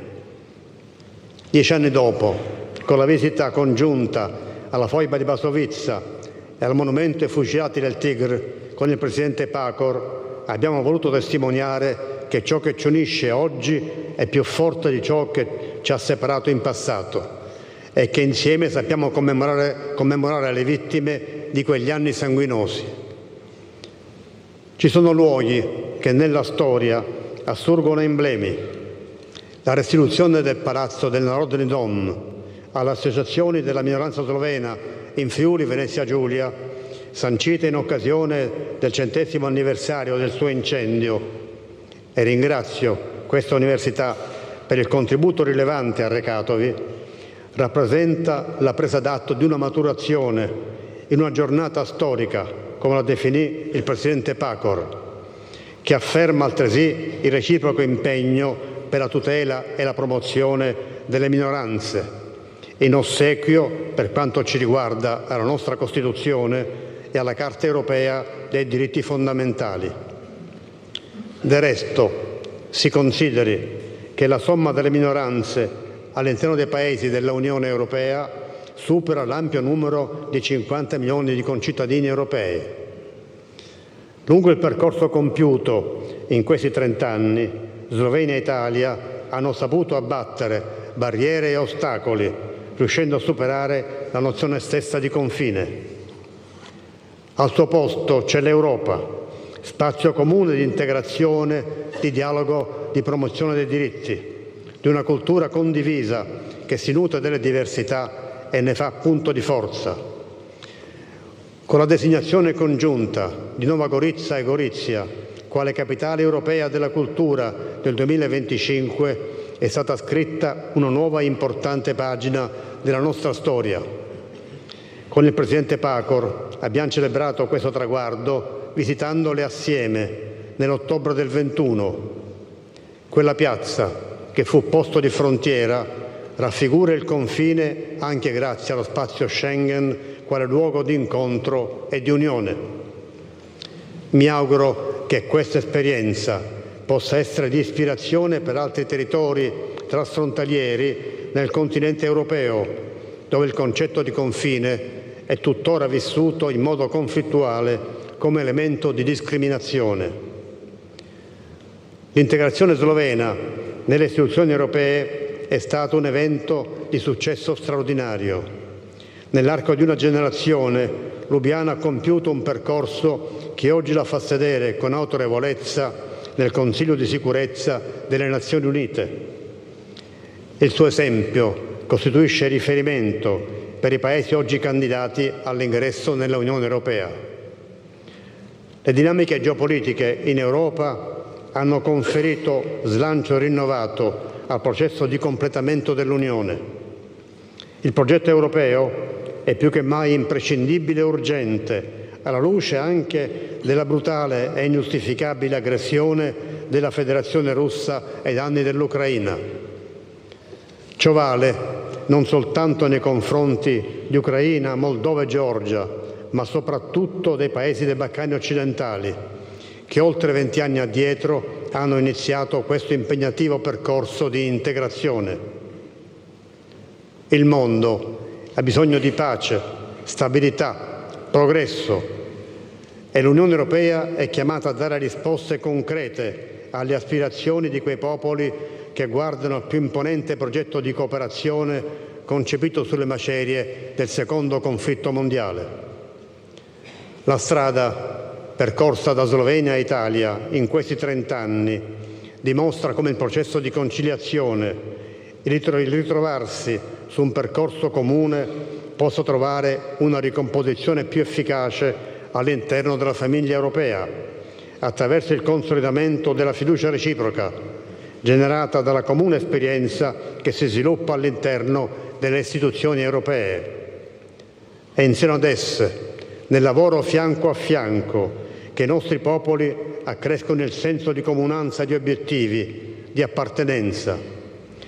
In quella quotidiana condivisione emergono i tanti fattori che ci uniscono, sbiadiscono le differenze e le incomprensioni. L'Europa, insomma, e allo stesso tempo sia il frutto dei processi di riconciliazione tra paesi che durante la Seconda Guerra Mondiale avevano combattuto in schieramenti contrapposti, sia l'acceleratore di indispensabili composizioni delle divergenze retaggio del passato e che abbiamo dimostrato di saper superare per costruire un effettivo e duraturo futuro di pace. So che il Presidente Pacor ha deciso di continuare il suo impegno personale per i Balcani occidentali e a favore del processo per una indispensabile e veloce integrazione europea dell'intera regione. Anche per questo lo ringrazio. L'Europa ha bisogno della sua esperienza e della sua saggezza. Grazie, magnifico Rettore.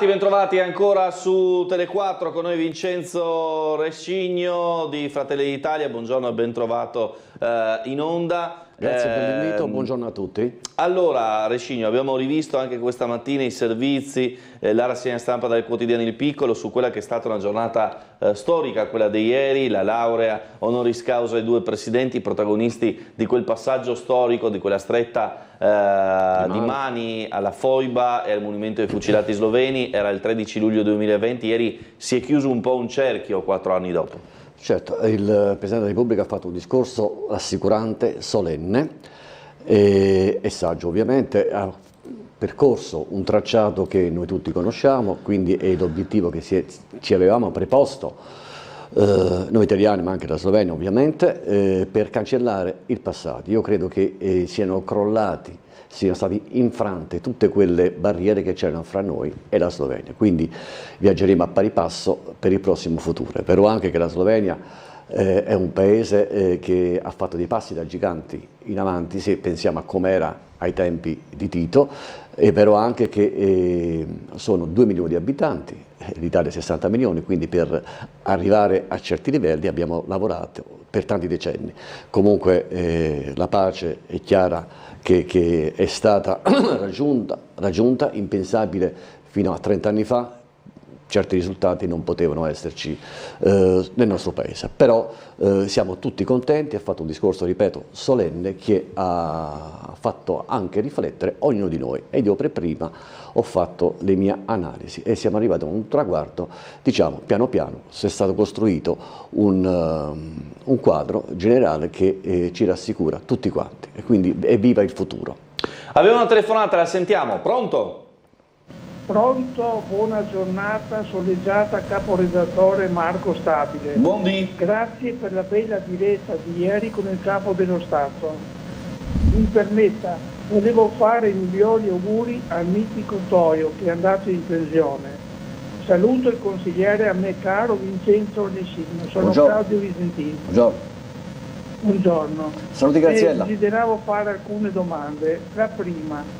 Abito in zona ippodromo e avevo letto non molto tempo fa di un'imminente rigenerazione dell'impianto. Può dirmi qualcosa di più preciso?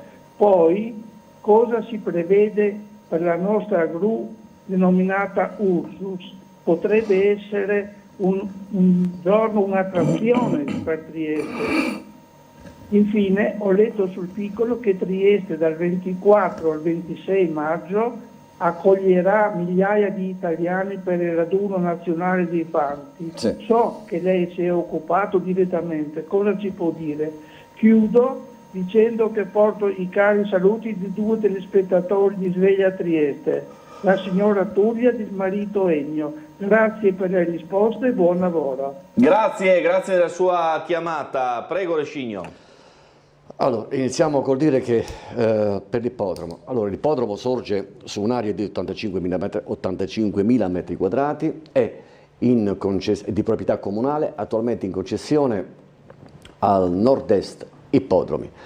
Nel dicembre scorso si è svolta una conferenza stampa dove erano presenti una rappresentanza del Nord-Est Ippodromi, della società Nord-Est Ippodromi che gestisce l'ippodromo, e il dirigente degli impianti sportivi comunali.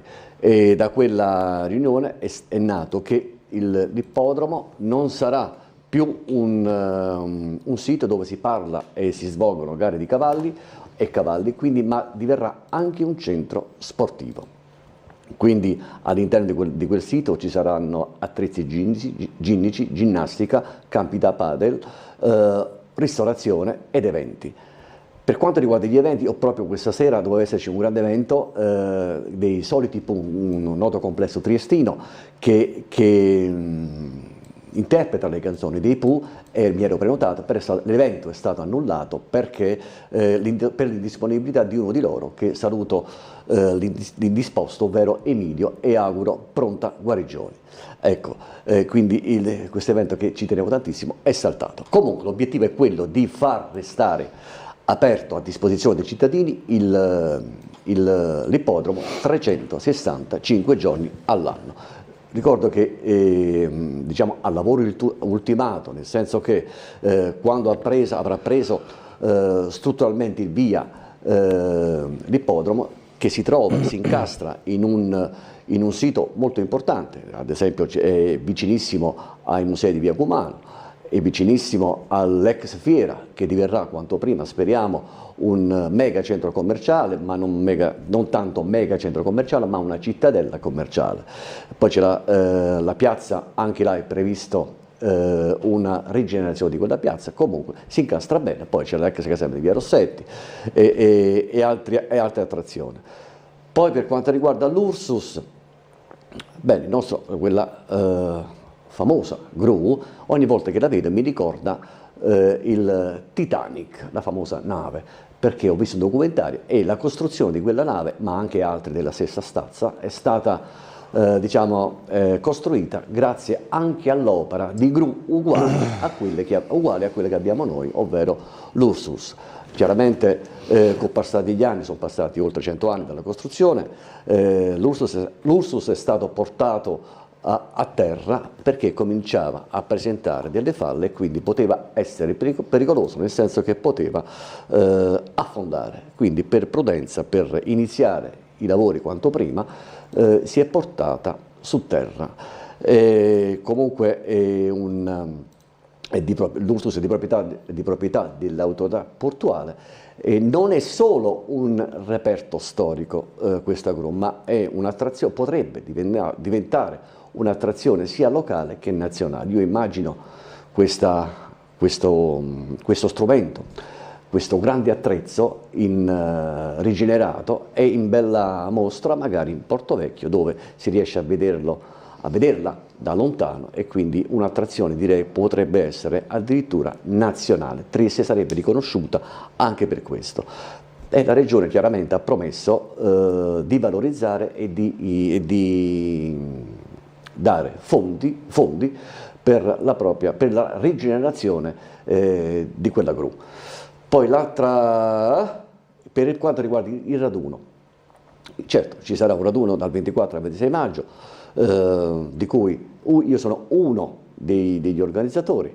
Chiaramente i raduni cosa rappresentano? Rappresentano l'identità, l'eredità che si vuole portare avanti, che riguardano una certa comunità. Io, per quanto riguarda il prossimo raduno, esprimerà i valori nobili di fratellanza, patriottismo, altruismo ed abnegazione. Quindi spero che saremo in tanti e naturalmente ci stiamo adoperando per far sì che questo raduno, che rappresenta in effetti dei nobili sentimenti, valori, abbia un successo considerevole. È un'immissione naturalmente. Sì, ci sarà un po' di casino in quei giorni, però sono 3 giorni, anzi 2 in realtà, perché il primo riguarda gli arrivi, però in quei giorni ci sarà un'immissione di economia locale, perché porteranno ovviamente un valore aggiunto per quanto riguarda gli alberghi. Adesso siamo sold out, nel senso sono tutti pieni, più quelli altri che arriveranno dal Friuli e dal Veneto, ci sono dozzine e dozzine di pullman già previsti per il parcheggio. Basta. Allora, prossima telefonata, pronto? Buongiorno. Sì, pronto, buongiorno, sono in linea. Prego. Dottor Stabile, buongiorno a lei e al suo ospite, sono Fulvio. Vorrei ricordare al suo ospite, come ho parlato recentemente con lui, che lui ha detto che ha giurato fedeltà alla Repubblica Italiana essendo un ex militare. Anch'io ho fatto il militare.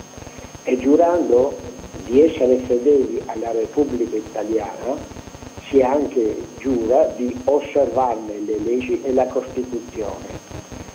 Ieri, in occasione della visita del Presidente della Repubblica Italiana assieme all'ex Presidente della Repubblica Slovena, ho sentito la parola Costituzione, ho sentito la parola diritti, ho sentito dai vari anche interventi nel contesto democratico. Il Vescovo ha detto pace e giustizia. Qua a Trieste sono da 70 anni che abbiamo pace, per fortuna, ma non abbiamo giustizia. Vorrei ricordare, e se può farmi da ambasciatore tramite il sindaco e il sindaco il Presidente della Repubblica, che il Presidente Mattarella più volte ha detto che la Costituzione è la nostra bussola, però mi sembra che sia un attimo disattento sul primo comma dell'articolo 10 e si sia dimenticato del decreto legge del 2017 a firma Padovan del Rio, che è stato pubblicato, quindi con la firma del Presidente Mattarella, è stato pubblicato in Gazzetta Ufficiale, dove chiaramente Si richiama alla legge precostituzionale 1430, ripresa con la 3054 del 52, si parla del trattato di pace che era purtroppo una resa incondizionata, firmato a Parigi il 10 febbraio del 1947, quindi mi permetto di dire che non serve usare grossi paroloni come giustizia, diritto, democrazia, quando lo vediamo chiaramente qua a Trieste che queste sono solo parole vacue messe là al vento. Purtroppo mi dispiace, il più bel paese del mondo, con un presidente che adesso è un po' smemorato, soprattutto anche sulla Costituzione che lui tante volte richiama come bussola per tutti quanti. E come giustamente ha detto il Vescovo, non c'è pace, noi non abbiamo qua una guerra guerreggiata, sì, ma abbiamo comunque una lotta per far valere i nostri diritti sanciti da un trattato di pace sottoscritto dall'Italia che è legge della Repubblica Italiana. Spero che il consigliere Rescigno faccia questa ambasciata al sindaco e anche ricordare al sindaco che le leggi vanno rispettate e che trasmetta questo mio umile messaggio al Presidente della Repubblica, sì, che si rilegga la Costituzione. Va bene, grazie Rescigno, prego. Allora, il Signore si riferiva ovviamente al territorio libero di Trieste, sì, se ho capito bene.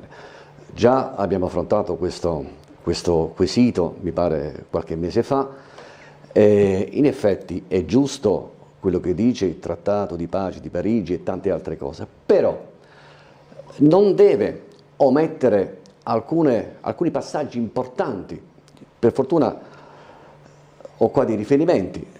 E ripeto gli stessi passaggi che ho detto l'altra volta. Il 22 marzo del 2022 è stata pubblicata la sentenza della Cassazione che mette la parola fine alla questione TLT, ovvero insussistenza di uno Stato sovrano chiamato TLT. In riferimento ad un ricorso dello stesso TLT, ciò segue una precedente sentenza del 1964 dalla Corte Costituzionale, a seguire poi la pronuncia del Tribunale di Trieste e la Corte d'Appello di Trieste. Poi, seguendo, questo per quanto riguarda come si è espressa la Corte Costituzionale, il Tribunale, la Cassazione, quindi se qualcuno, come accennava lei, non rispetta quella Costituzione, quella legge, e allora queste sentenze a cosa servono? Cioè anche queste sentenze sono fuori legge, perché il TLT fino a un certo punto io lo comprendo tutti quelli che lottano per un diritto, per un'aspirazione, però è anche vero che teniamo ad esempio che quando vi sono state le elezioni comunali a Trieste, vi erano i candidati del TLT, però stranamente non hanno avuto successo, non sono riusciti ad entrare in consiglio comunale, la cittadinanza sembra di aver capito che non sono interessati al TLT, a prescindere dalle leggi. Non vedo una lotta di proteste o proteste in piazza che per forza bisogna avere il TLT. C'è stata democraticamente offerta la possibilità ai componenti, agli aspiranti aderenti al TLT con le semplici e democratiche elezioni comunali. Non sono stati votati, non sono stati eletti, vuol dire che la città non vuole il TLT. Questa è un'analisi oggettiva mia, ma di tanti altri. Quindi poi potrei continuare con altri dettagli, però credo che basti valutare quello che ho appena detto per capire che in effetti sì, lei fa riferimenti di legge, ma anche la legge fa i suoi riferimenti. Il TLT è un territorio insussistente, non esiste, e questo è scritto nella sentenza del 22 marzo 2022. Ha posto la parola fine alla questione TLT. E poi ci sono altre sentenze che iniziano dal 1964. Allora, altra telefonata, buongiorno. Buongiorno, sono Franco Lega da Udine Nord. Buongiorno ai signori, ai triestini e anche ai friulani. Sì. Allora, ho sentito ieri il discorso del nostro Presidente, oggi la replica. Ma è una cosa, un dare per avere, una botta al cerchio, una colpa al cerchio, un colpo alla botte. Ma e si è piegato ancora non a 90, neanche a 60, ma a 30 gradi. Ma di chi parla? Ma di chi parla? Del Presidente, no? Ma guardi, mi scusi, si vergogni. No, chiudiamo la telefonata perché dire una cosa del Presidente Mattarella del genere, con una frase del genere, è veramente, veramente vergognoso. Vergognoso. Mi scusi Rescigno, ma insomma è il capo dello Stato. Insomma. In effetti la terminologia non era adatta per un capo di Stato.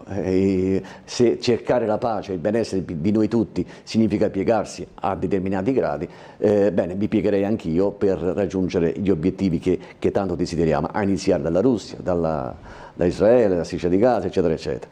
Quindi faremmo qualsiasi sacrificio per giungere alla pace.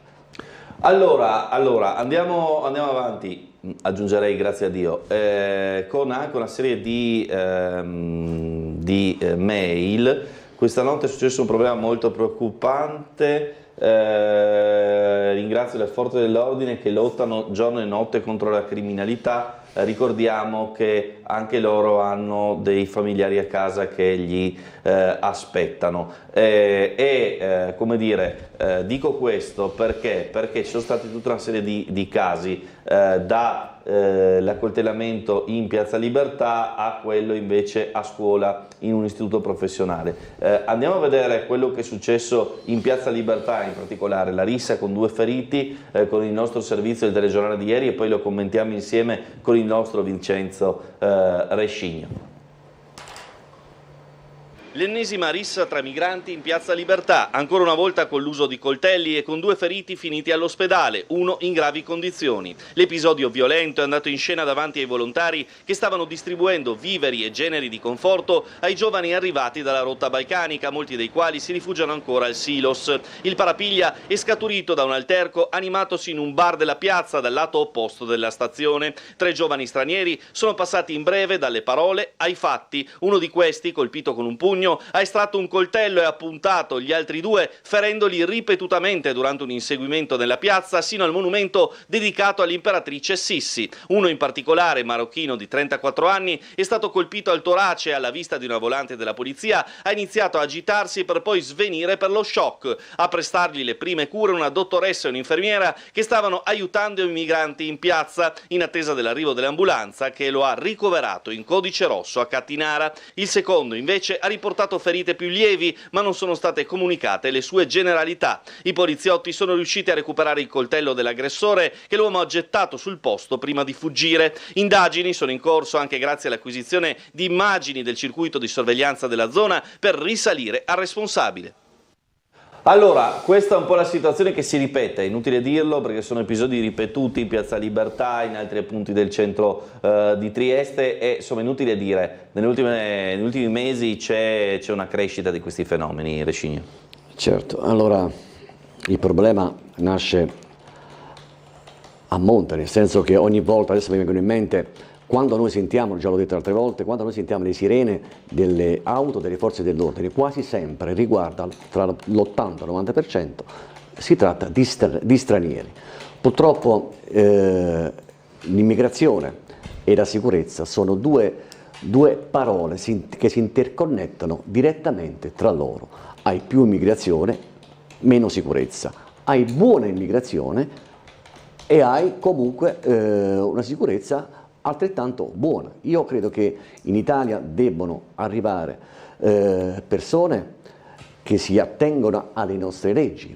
Non decide chi entra in Italia, i trafficanti oppure i scafisti, ma lo decidono gli italiani e le leggi italiane. Adesso siamo arrivati ad un punto di tale destabilizzazione nel paese, da nord a sud, che purtroppo preoccupa tutti noi e quelli come me in particolare. Purtroppo abbiamo questo problema che sempre più si ingigantisce, sempre di più ci stanno, diciamo, lavorando, divorando pezzi di territorio, di città in città, un pezzettino al giorno, e purtroppo i reati da nord a sud si commettono ogni giorno e sono a migliaia ogni giorno.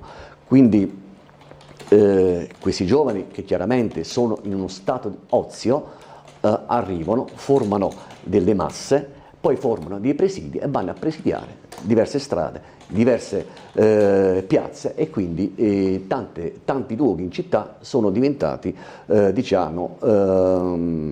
è meglio insomma di non frequentare, soprattutto a certe ore, tantomeno passarci. Quindi la paura degli italiani qual è? L'invasione, il terrorismo, l'impunità, il mantenimento. A proposito del mantenimento, io purtroppo ho avuto, come tanti altri consiglieri, ho richieste di aiuto, e una di queste signore, una di queste persone mi disse: vorrei vivere un anno come vivono quei ragazzi.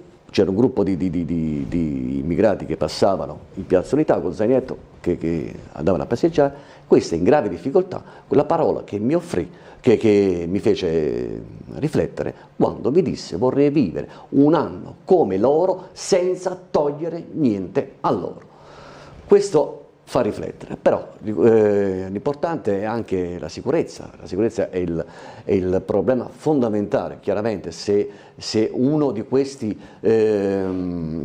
immigrati stranieri, e anche italiani, ma soprattutto stranieri, come dicevo prima, commettono reati e hanno la certezza che in Italia tutto è possibile, tutto è dovuto, è chiaro che io ti arresti, il giorno dopo sei libero per strada e fai di nuovo gli stessi reati o ancora peggio. Quindi le paure degli italiani vanno soprattutto dirette all'invasione, ai reati, al terrorismo, all'impunità e al mantenimento. Questi sono due elementi importanti, perché alla fine, quando vi è stato un rapporto della DIA, che nessuno ne ha parlato, nei vari sostenitori delle risorse oppure altri pseudoscrittori, un rapporto della DIA qualche anno fa, pochi anni fa, dove diceva che il maggior business per la criminalità organizzata è appunto l'immigrazione clandestina. Non dimentichiamo la telefonata a Roma di poi quella famosa, sì, che furono arrestati, i quali conversavano dicendo che l'immigrazione, la clandestinità, il raccoglimento per trafficare con gli esseri umani rende più della droga. Però lo dice la DIA, lo diceva quel signore al telefono, però mi pare che poco è stato divulgato. Certo. Allora, notizia con annesse fotografie che ci arriva in diretta dall'assessore comunale alle politiche del territorio Michele Babuda: nuovi spazi autobus rinnovati, diciamo così, al bivio di Barcola a Trieste. Vediamo queste fotografie, più spazio quindi per gli autobus, nessun problema invece per quanto riguarda i parcheggi per i bus, quindi stiamo parlando anche di bus turistici, mi scuso perché ovviamente c'è il problema poi collegato a Miramare, sì, della strada, quindi anche per gli autobus turistici. Quindi è stata approntata questa soluzione, nessun pericolo per i parcheggi, perché verranno recuperati gli stessi parcheggi per gli stalli delle auto private con una modifica della situazione relativa ai cassonetti. Però chiaramente era un tipo di iniziativa fondamentale anche per quanto riguarda la stagione estiva a Miramare, visti i problemi alla strada conseguenti alla mareggiata. L'abbiamo data proprio così in diretta, sentiamo la telefonata. Sì, pronto, buongiorno, mi sentite? Sì. Buongiorno, saluto lei Stabile, la redazione, il gentile ospite e a tutti i telespettatori di Tele4. Allora, io innanzitutto ringrazio Lessinio, perché ogni volta che parlo in TV fornisce sempre dei dati che sono, diciamo, a mio avviso opinabili. Incominciamo dal primo. Allora, Lessinio ha detto che ormai i debiti e i crediti nei confronti della Slovenia, con, diciamo, gli ultimi eventi passati, sono, diciamo, alla pari. No, Lessinio, lei ha dimostrato di non essere triestino, di non conoscere la storia, perché finora l'Italia non ha chiesto scusa, ripeto, non ha chiesto scusa alla Slovenia per i crimini commessi nel 1941. Lei pensa che quando sono venuti, diciamo, le truppe armate jugoslave a Trieste, lei pensa che sono venute incazzate rosse, incazzate nere, per quello che loro, diciamo, gli italiani nel 1941 hanno combinato in Slovenia? Uno. Allora lì c'è ancora un debito da saldare. Secondo, lì ogni volta parla di magnificenza, questo governo Meloni, governo di Trieste. Allora no, Lessinio, no, non ci siamo. Qui a Trieste stiamo, come si usa in gergo, assistendo alla disneylandizzazione di Trieste. Disneylandizzazione di Trieste vuol dire tutta apparenza ma niente sostanza. Nella realtà di fatti, adesso non mi dilungo con i dati perché andremo oltre, diciamo, le mie competenze di semplice telespettatore, praticamente tutta questa menata che voi state facendo non porta ricchezza sul territorio, porta un po' qua e là, non so, arrivano le navi da crociera, i taxisti, eccetera, eccetera, perché il vero valore che si deve andare a vedere, compresi anche i famosi 2 milioni di posti di lavoro creati da Meloni, non sono i numeri di quello che hanno creato di posti di lavoro, perché la maggior parte di loro sono tutti quanti, diciamo, precari, ma sono il grado di povertà. Se lei parlasse con il consigliere comunale di Muggia, Maurizio Foga, che ha fatto un lavoro veramente lodevole sulla povertà trieste, basandosi sui dati ufficiali, scopriamo che il 25% della popolazione triestina vive in povertà e non è discostata da quella nazionale. Le dirò di più, se lei andasse a vedere, diciamo, l'Istat, i dati Istat, non dati miei, vede che la povertà in Italia sta aumentando. Chiaro. Certo, allora, l'ultima cosa, dopo chiudo, il discorso del territorio libero di Trieste. Allora, è vero quello che lei dice, che la Cassazione, eccetera, eccetera, ha dichiarato che il discorso del territorio libero di Trieste, però a livello giuridico sarebbe come se io venissi a Napoli dal suo negozio di calzolaio e dicessi: lei chi è il più bravo calzolaio della zona, magari una zona piena di calzolai, lei mi risponde: io sono il migliore di tutto quanto a Napoli. È un discorso che è detto così, è racchiuso in un discorso, in un perimetro giuridico. Nella realtà di fatti manca la dichiarazione, diciamo, della Commissione europea e dell'ONU, perché il nocciolo da risolvere sul territorio libero di Trieste è che quando entrate in Italia, che si impossessate di Trieste, in quel momento non c'era il governatore. Questo è quello che manca. Va bene, grazie Rescigno, se vuoi rispondere al nostro telespettatore. Certo. Allora, iniziamo dal primo punto. Sì, ha detto il telespettatore che ci sono ancora dei punti in sospeso, delle questioni in sospeso fra Slovenia e Italia. E allora, è chiaro, se andiamo a vedere, tutti i paesi d'Europa e del mondo hanno delle questioni in sospeso con gli stati confinanti e per il passato tragico del Novecento che c'è stato. Che vogliamo fare? Vogliamo andare avanti oppure ricordarci di quello che dobbiamo sanare, rimarcare, buttare benzina sul fuoco ancora?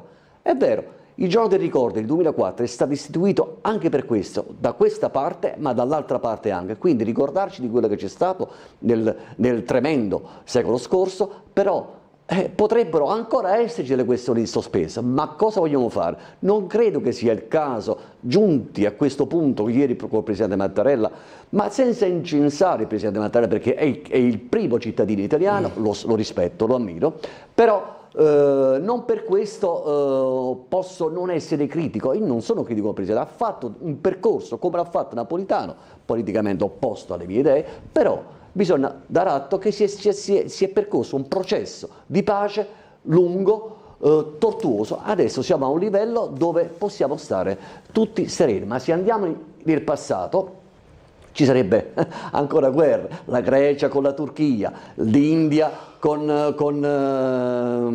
Pakistan, oppure la Cina adesso con Taiwan.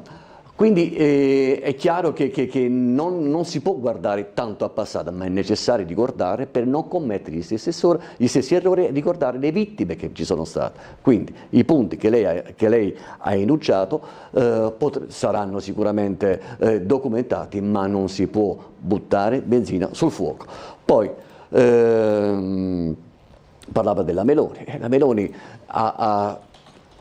ci sono state elezioni dove ha trionfato la democrazia, ha vinto a pieno titolo per la prima volta una donna Presidente del Consiglio, un partito di cui mi onoro di far parte e sono nato io in Alleanza Nazionale nel 2006, e c'era anche lei, quindi naturalmente sta facendo il suo lavoro, perché alla fine vi è stato un governo negli anni precedenti, parliamo dal 2018 al 2021, dove c'era un'altra formazione politica, però non eletta, ovvero nel 2018 vinse il centrodestra, poi il 5 Stelle e poi la sinistra. Chi è andata a governare dal 2019 in poi?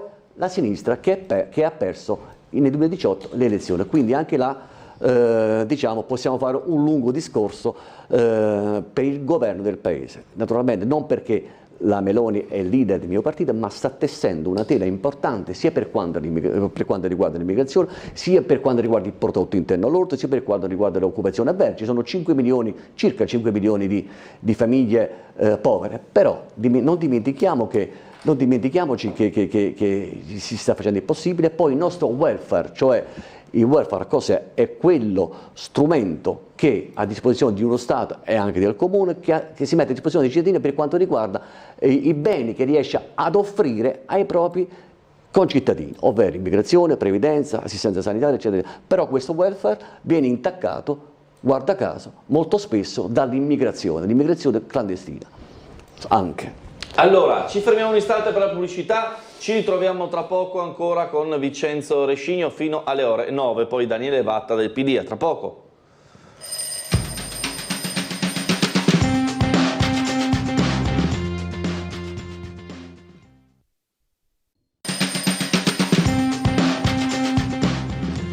Bentrovati ancora a Sveglia Trieste con Vincenzo Rescigno di Fratelli d'Italia, consigliere comunale. Torniamo su un tema europeo che però riguarda tutti. Via libera europeo alle case green, il voto contrario di Italia e Ungheria, adeguamento del patrimonio edilizio atteso entro il 2050, il costo 275 miliardi l'anno. Giorgetti ironico dice chi paga, l'Italia che ha chiaramente votato no e che tra l'altro viene dal periodo dei bonus edilizi che hanno, come dire, già svuotato in maniera importante anche le casse dello Stato.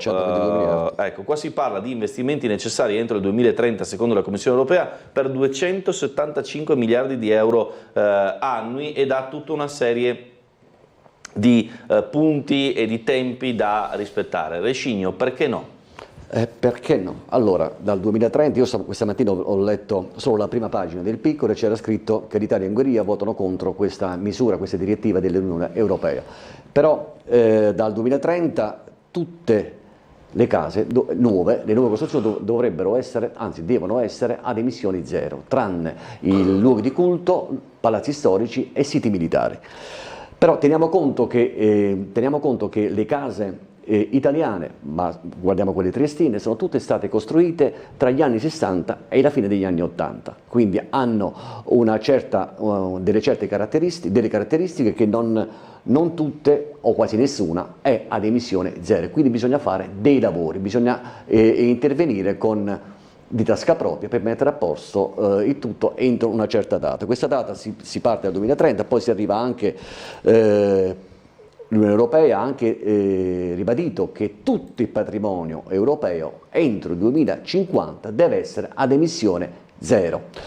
Risulta un po' difficile, però così è stato detto. Poi il problema quando avrai da vendere una casa, quella casa dal 2030 in poi, se non ha il certificato green non puoi venderla, perché risulta irregolare alla vendita, come avere qualcosa fuori dalla norma che non risulta magari al catasto, non puoi venderla finché non metti a posto. E la stessa cosa capiterà per quanto riguarda le case green: se non hai il certificato green non puoi vendere quella casa. Però io credo che possa nascere un problema, così come l'ho anche esposto il governo ma anche l'associazione costruttori, nel senso che per fare questi lavori, per rendere le residenze, i condomini ad emissioni zero entro una certa data sarebbe necessario un altro super bonus. Quindi che significa? Io stipendiato con 1.500 euro al mese o 2.000 o anche meno non posso intraprendere delle spese importanti per fare sì che la mia casa, la mia residenza diventi ad emissioni zero, e quindi ho bisogno dell'aiuto dello Stato. Cosa significa questo? Che io devo pensare prima all'arrivare alla fine del mese, quindi i mutui, le bollette, la sussistenza e tanto altro ancora per il benessere della mia famiglia. Quindi io credo che la fine del mese abbia precedenza sulla ipotetica fine del mondo. Ecco, questo è in sintesi per quanto riguarda le case green per il futuro. Io ritengo opportuno, ma non sarà mai, che lo Stato, l'Europa, inserisca all'interno di un contesto del conto economico anche un super bonus per le case da mettere a posto che diventino tutte ad emissioni zero entro una certa data. Per adesso sono previste sono previsti 275 miliardi che fra 10 anni non saranno più 275 miliardi ma saranno il doppio. Quindi o ci pensa l'Europa e lo Stato, oppure si va avanti a gradi come abbiamo fatto adesso. Nel mio condominio hanno cambiato ad esempio la caldaia, piano piano, perché l'ipotetica fine del mondo alla fine non deve ridurci alla fame oppure esaurirci e farci diventare depressi perché non riesce ad arrivare alla fine del mese senza fare nulla. Figuriamoci se ti impongono di fare dei provvedimenti, di provvedere alle emissioni zero. Telefonata da casa, pronto? Buongiorno. Buongiorno, mi chiamo Attilio. La prima cosa che volevo innanzitutto dire era questa: mi dissocio completamente e ritengo, come ha detto lei, gentile conduttore, vergognoso l'intervento fatto prima dal signore friulano, penso si chiami Franco. È una cosa vergognosa insultare il Presidente della Repubblica, a prescindere dall'appartenenza politica o dal credo politico. Quindi la ringrazio per aver anche in qualche modo concluso questa telefonata che non aveva ragione proprio di essere portata avanti. Detto questo, la vera ragione della mia telefonata è la seguente. Dopo la riqualificazione delle rive fatta in modo assolutamente apprezzabile da parte dell'amministrazione comunale con l'installo delle panchine, della pista ciclabile, che oggettivamente hanno dato un maggior lustro e godibilità di questo bel tratto di mare che ha Trieste davanti alla piazza, volevo così in qualche modo sensibilizzare l'amministrazione su due fatti. Il primo, io sono un fumatore, ma non per questo butto le sigarette per terra. Ritengo che proprio perché c'è maggiore frequentazione e anche stanziale, nel senso che poi queste panchine sono molto apprezzate, soprattutto con le belle giornate, dovrebbero esserci una maggiore quantità sia di portaceneri ma anche di posti in cui poter buttare le lattine piuttosto che si trovano costantemente. Poi è vero che è un fatto di educazione civica, però va evidenziato anche che dalla stazione marittima a superare il Molo Audace allo stato attuale c'è un unico posto dove poter buttare la spazzatura. Quindi non tutte le persone come me, come altri, hanno l'attitudine a mettersi in tasca il filtro se non trovano un posto dove buttare la sigaretta o si tengono in mano la lattina per 200-300 metri per poterla buttare da qualche parte.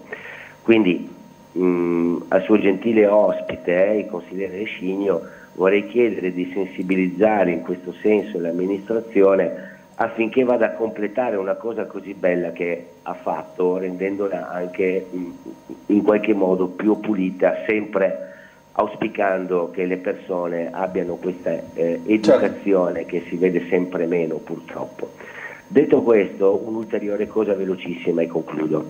Nella domenica di Pasqua, con una città piena di turisti, in una giornata splendida che ci ha regalato, ho assistito a un fatto estremamente curioso. Nell'angolo che fa tra le rive Molo Audace e dalla parte opposta si sono accumulati tutta una serie di detriti.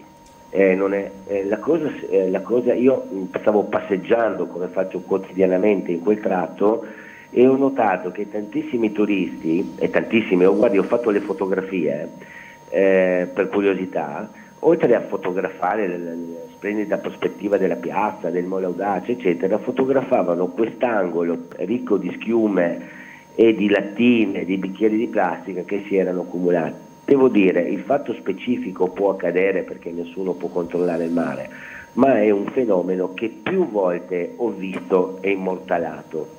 Sì, è vero, perché diciamo le correnti di marea eccetera portano con la risacca in quel punto le scovazze, chiamiamole così. È vero assolutamente, è una cosa che bisogna monitorare. Grazie per il suo intervento. Rescigno, prego.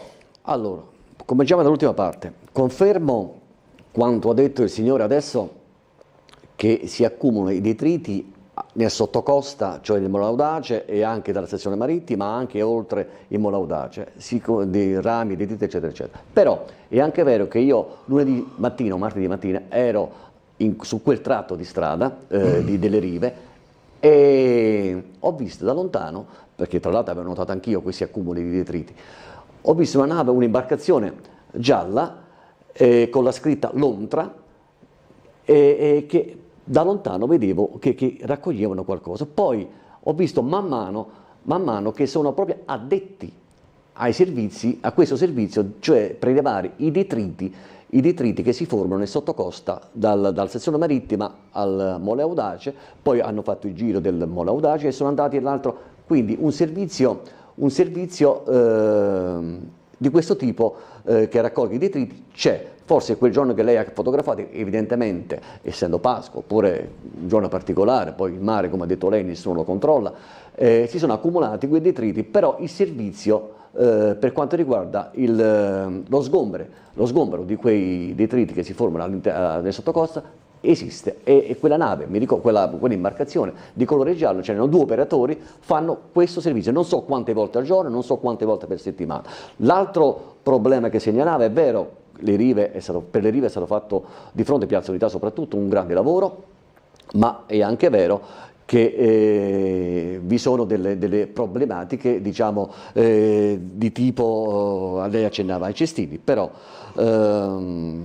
è vero, perché talvolta, come l'evento che è capitato ieri, è arrivato il Presidente della Repubblica, quindi i cestini, quei pochi, quei due che ci sono vengono eliminati per motivi di sicurezza. Evidentemente, pur avendo la scarsità di cestini, perché poi ci sono, che attraversano quella piazza, quella zona, ci sono scolaresche, turisti, ma anche i triestini, c'è una lattina oppure una sigaretta. Anch'io sono fumatore, anch'io metto le sigarette dentro un mio contenitore, però è vero che mancherebbe qualche cestino, e farò di questo una segnalazione all'interessata, che è una dirigente che già ho segnalato altre cose in passato, gli segnalerò anche questa. In effetti in Piazza Unità ci sono solo 2 cestine e non è la prima segnalazione che ricevo di questo tipo. Sarà fatto. Allora, volevo con il consigliere Rescigno andare a vedere anche il servizio realizzato ieri dal nostro Gianluca Paladini in Piazza Perugino. Perché?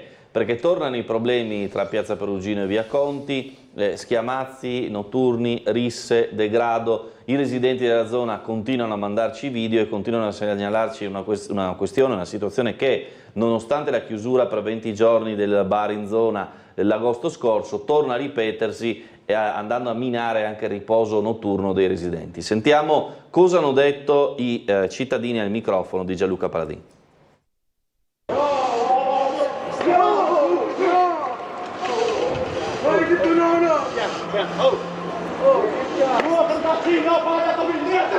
Piazza Perugino torna un po' al centro della cronaca triestina per risse e ovviamente anche degrado. Siamo in una zona simbolo di Trieste che per tanti anni è stata segnalata dai residenti stessi come problematica. La lite dell'altra notte ha riacceso i riflettori su Piazza Perugino. Giovani e giovanissimi che, in preda ai fumi dell'alcol e forse anche di qualcos'altro, perdono il controllo e inscenano episodi da Far West. Nonostante i tanti interventi della polizia, i residenti temono per la propria incolumità.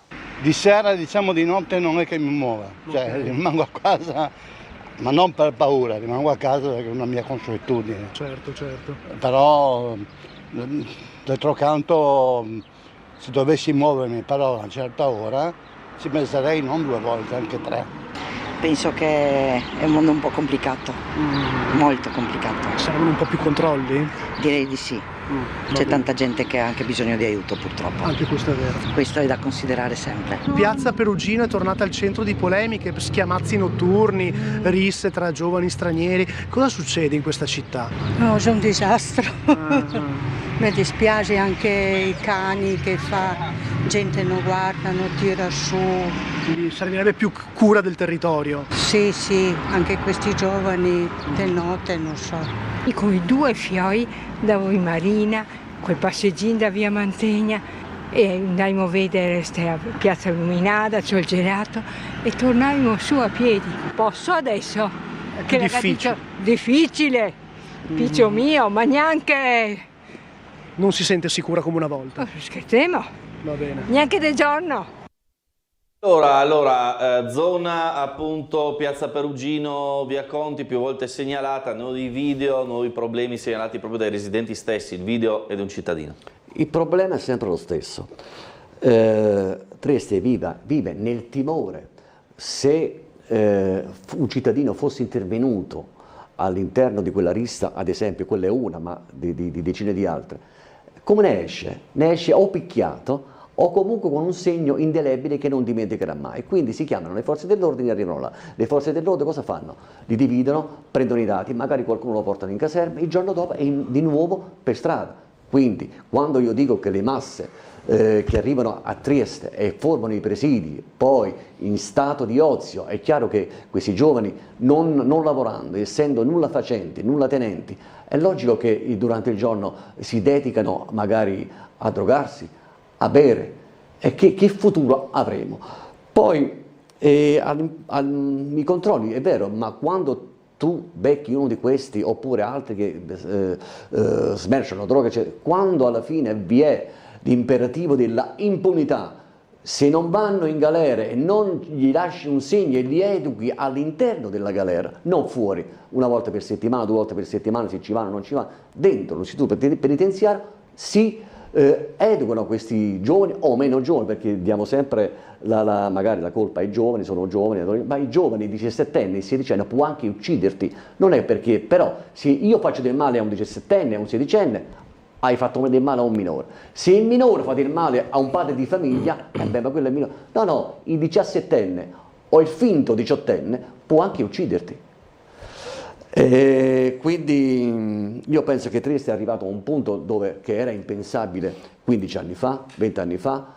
Questo è dovuto soprattutto, ripeto ancora una volta, a tutto ciò che accade a Trieste. Il 90% delle sirene che sentiamo delle forze dell'ordine riguardano sempre gli stranieri. Gli stranieri vanno governati, vanno selezionati e vanno educati. Certi stranieri, poi chiaramente il padre di famiglia straniero come me, che è in Italia, che lavora, e ne conosco tanti, che paga le tasse, che è uno di noi, nessun problema, ma non sopporto vedere questi gruppi di persone, giovani o meno giovani, che pascolano nella nostra città commettendo reati. Io personalmente, per andare in certi luoghi noti dove è pericoloso passarci, non ci manderei nessuno della mia famiglia e tantomeno io evito, perché per come sono fatto io, magari dico mezza parola di troppo, faccio un'osservazione e mi ritrovo una martellata in testa e poi quello che mi ha dato la martellata non paga, starà a casa e il giorno dopo è di nuovo in città, come sempre. Se io gli do una martellata in testa, il giudice cosa fa?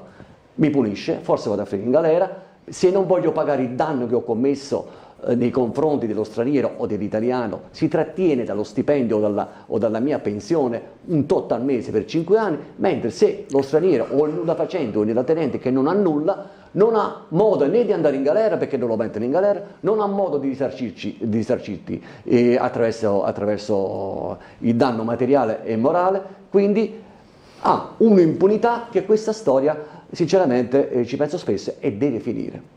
Grazie a Vincenzo Rescigno, consigliere comunale di Fratelli d'Italia, per essere stato con noi. Prego. Alla prossima naturalmente, ci fermiamo, poi ci ritroviamo con Daniele Vatta del Partito Democratico, con noi tra poco. Grazie, buongiorno a tutti.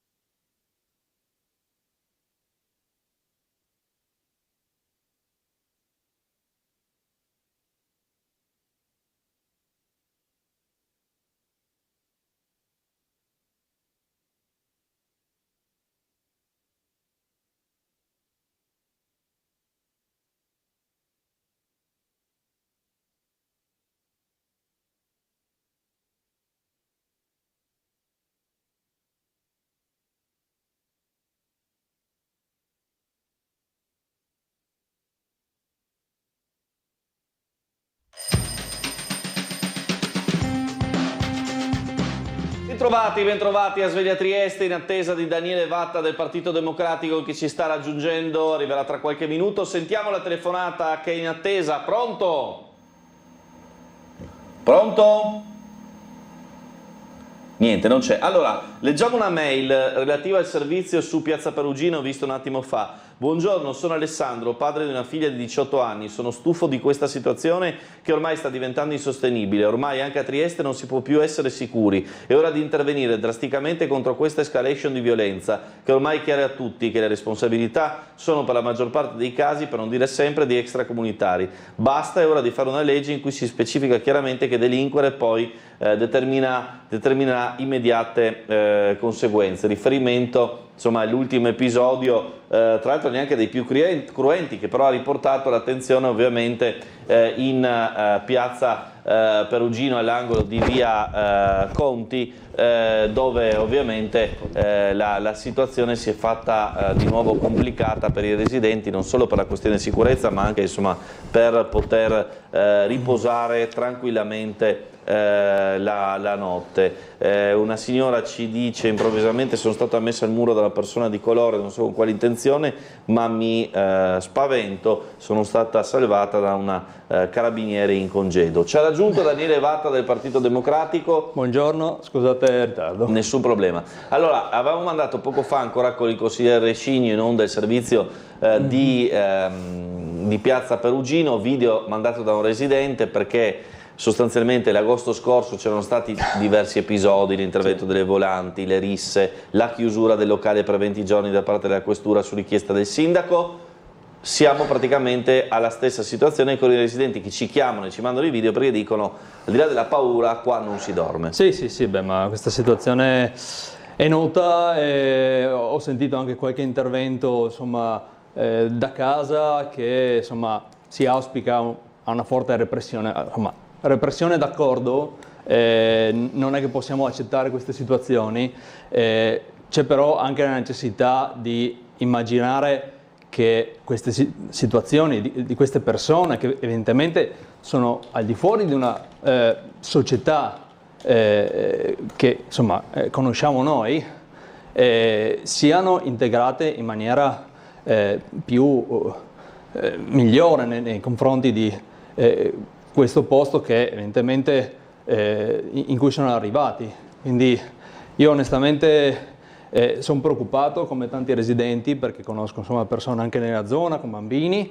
Vorrei immaginare anche che ci sia un lavoro di integrazione, che è una parola abusata, ma di una serie di strutture per un'integrazione sociale, un'integrazione anche culturale, perché quello non si può pensare solo alla repressione che arriva sempre in ritardo, bisogna agire in anticipo. Certo, chiedo se anche della sua circoscrizione, la terza se non sbaglio, ci sono segnalazioni in materia. Ma allora, abbiamo le situazioni di Barcola in estate, insomma tutte quelle su tutti i baracchini di Barcola, diciamo, abbiamo varie segnalazioni di situazioni appunto sui topolini, ma che avete documentato ampiamente anche voi. C'è stato recentemente quel caso di furto a Roiano, quindi ci sono situazioni, non è proprio nella zona della nostra circoscrizione subito fuori, ma nella zona dove c'erano le poste, via Pauliana, insomma sì. Quella zona lì anche insomma vicina alla zona di Piazza Libertà. Sappiamo che insomma quella è una zona calda, ma è evidente che la repressione non basta, bisogna dare la possibilità per chi arriva di essere trattato in maniera dignitosa e non andare a cercare situazioni di illegalità. Ecco, l'episodio del furto, quello di via Sara Davis, che aveva destato una certa attenzione, perché sostanzialmente nel momento in cui i ladri sono venuti faccia a faccia con la padrona di casa, non sono scappati come avviene normalmente, ma hanno minacciato la proprietaria con un coltello, quindi come dire situazioni che sfociano in episodi molto più pericolosi, no? Sì, beh, non c'è tanto da commentare, se non che bisogna pensare di offrire delle possibilità a chi arriva, anche perché insomma se passiamo a un altro lato, c'è una necessità di lavoro enorme che sentiamo in continuo da parte anche degli imprenditori, che c'è necessità di lavoro, e dall'altro lato abbiamo persone che sono in età di lavoro ma che sono marginalizzate, che devono magari andare a cercare delle situazioni nell'illegalità per trovare come vivere. Quindi bisogna mettere, secondo me, insieme questi due aspetti e creare una società accogliente e non respingente e repressiva. Allora, abbiamo una telefonata da casa, la sentiamo. Pronto, buongiorno. Buongiorno, sono io al telefono? Sì. Volevo approfittare del signor Zatta, che è consigliere della terza circoscrizione, della mia circoscrizione, se è a conoscenza dello stato pietoso e pericoloso che è il marciapiede sotto i volti di Roviano, attraversando dal Barmaccio verso via Stock, davanti al chiosco della verdura e sotto il ponte, che prima o dopo là qualcuno si fa male, perché è in condizioni veramente orrende quel marciapiede. Io avevo anche scritto, mandando la fotografia alla circoscrizione, la parte che era chiusa, mi avevano risposto che segnalavano a chi di competenza al comune, che purtroppo la iscrizione fa solo di passacarte, di quel che vedo, e quindi tanto vorrei sapere se il consigliere è al corrente di questa situazione.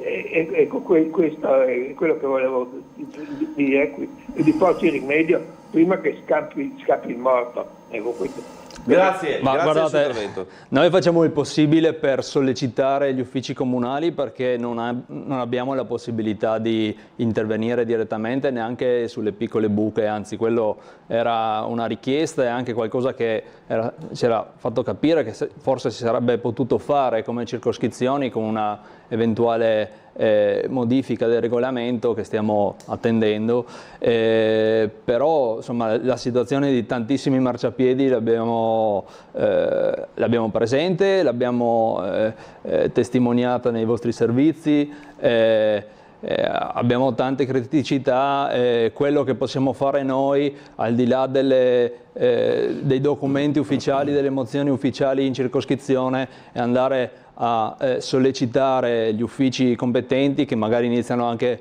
a conoscerci e nel momento in cui c'è un intervento puntuale segnalato sono anche capaci di intervenire. A me è successo di intervenire, di scrivere insomma, per una buca che c'era in via Catullo, insomma era dove abitavo io, e nell'arco di 3 o 4 giorni hanno fatto un intervento, quindi insomma io sono più che disponibile a portare avanti queste segnalazioni. Allora, volevo tornare invece alla giornata di ieri dei due presidenti, ma abbiamo una telefonata, allora la sentiamo, poi torniamo lì. Pronto, buongiorno? Pronto? Prego signora. Pronto, grazie, mi scusi, Stabile, Vada. pensavo, grazie, buongiorno a lei e buongiorno al consigliere Vatta. Buongiorno. Allora, Vatta, lei è della terza circoscrizione, lei sa dove è via dei Baiardi? Sì, conosco, sì. Sì, eccolo. Allora, io volevo dire due cose, le ho già dette 100.000 volte, no? Allora, ci sono delle buche, cedimento dove c'è la fognatura o d'altro, passano autocarri, scavatori ed altro, in su e giù, sempre dei autocarri, no? E c'è un divieto all'inizio c'è un divieto di altezza e in larghezza. Io ho sollecitato Parisi, mi sembra sia il presidente vostro, sì. Ho parlato con parecchi consiglieri, ma qui nessuno si muove. Allora, ci sono cantieri senza cartellonistica, pure c'è la cartellonistica in bianco, occupazione del suolo pubblico di un cantiere che va avanti già da 2 anni e sta distruggendo la strada chiusa dall'11 febbraio a valle e dal 19 marzo a monte, per cui la strada praticamente è chiusa già da 2 mesi. L'altro giorno la polizia locale ha avvisato al mattino, Stabile, quando siete in contatto, quando è in contatto con voi, che la via Orsenigo è stata chiusa per uno scavo urgente, finalmente chiuso, però nessuno dice che la via dei Baiardi è chiusa da 2 mesi. Io vorrei sapere se i mezzi di soccorso sono allertati da questa chiusura o meno. 3 giorni fa c'erano i vigili del fuoco in questo scavo, veramente è un disastro perché mi accorgo che forse perché ci sono poche case, il bacino elettorale non è tanto grande.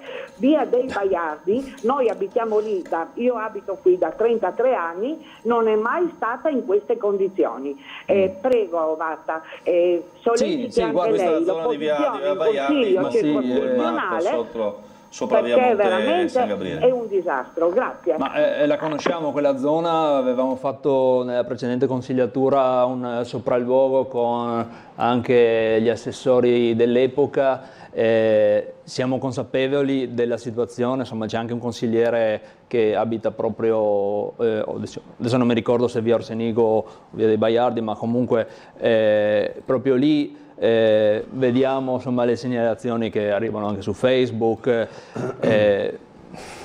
Cosa c'è da dire? C'è da dire che abbiamo tante situazioni da segnalare, noi facciamo il possibile, segnaleremo anche queste, insomma. Sicuramente questa qui è una zona che avevamo attenzionato anche per le situazioni della fognatura. Nel momento in cui piove ci sono delle cascate che ci segnalano, ovvio, è una strada in discesa a ridosso di un bosco che porta giù anche tanto materiale, e in più sappiamo che queste situazioni dei cantieri in tantissime zone della città stanno creando grossi disagi, perché insomma li vediamo come si riducono tante strade col passaggio di mezzi pesanti. Certo. Allora, un istante di pubblicità, torniamo tra poco con Daniele Vatta del Partito Democratico, fino alle 10.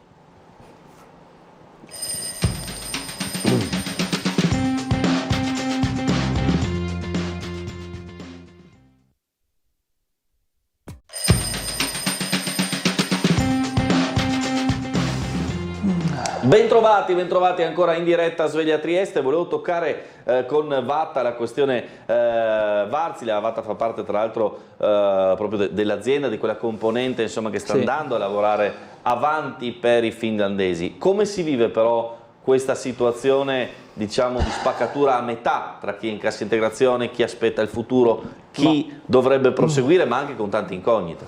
Devo dire che c'è finalmente si vede che c'è una prospettiva, sicuramente adesso c'è più fiducia, non tanto in Wärtsilä, perché insomma lì il discorso e anche la fiducia un po' si è compromessa, ma per tutti quelli che sono nella parte produttiva si vede insomma, anche sul giornale che ci sono queste possibilità di accordi a breve per un passaggio dalla vecchia produzione dei motori, insomma storica produzione importante per Trieste, a una nuova realtà importante, solida, quindi c'è una prospettiva importante che non lascia nessuno a casa, e questo è l'elemento più importante, e che sembra, da quanto leggiamo sui giornali, coinvolgere anche l'indotto, quindi c'è una prospettiva importante, e insomma banalmente chi deve portare avanti una famiglia ha questa possibilità di immaginare un futuro. Dall'altro lato però c'è l'incertezza per chi rimane, soprattutto quando si leggono anche le possibilità di avere un contratto di affitto, ti dà comunque un senso di precarietà rispetto a una proprietà, quindi sul futuro di chi rimane c'è insomma forse da avere qualche chiarimento e qualche rassicurazione in più. Certo. Allora, torniamo invece alle questioni relative alla circoscrizione. Mozioni che avete proposto, partiamo da Via Giulia. Ma sì, Via Giulia è il mio antico pallino, insomma ne ho fatte molte di mozioni. Quello che mi preme di più in assoluto in questo momento è la sicurezza del tratto che va da Piazza Volontari Giuliani al centro commerciale Giulia, perché quel tratto è stato lasciato senza l'intervento che abbiamo visto nella parte più bassa, dove gli spartitraffico, gli attraversamenti pedonali protetti hanno migliorato la situazione degli incroci, non c'è più la possibilità di fare quelle svolte a sinistra che sono molto pericolose dalle stradine laterali e che hanno causato molti incidenti in questi anni. Insomma, ce ne sono stati a ripetizione e quindi quello è un intervento fondamentale che ho sollecitato nuovamente con una recente mozione, insomma, che abbiamo discusso in gennaio. Poi c'è una questione legata a una ciclabile che faceva parte di quei lavori, di quel lotto.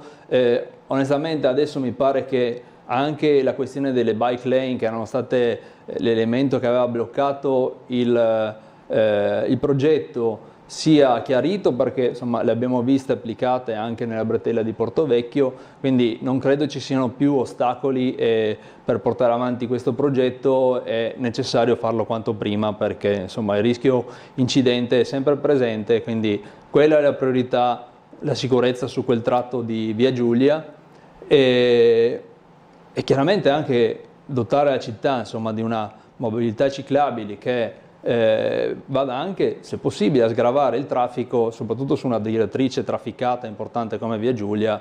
È un elemento da considerare.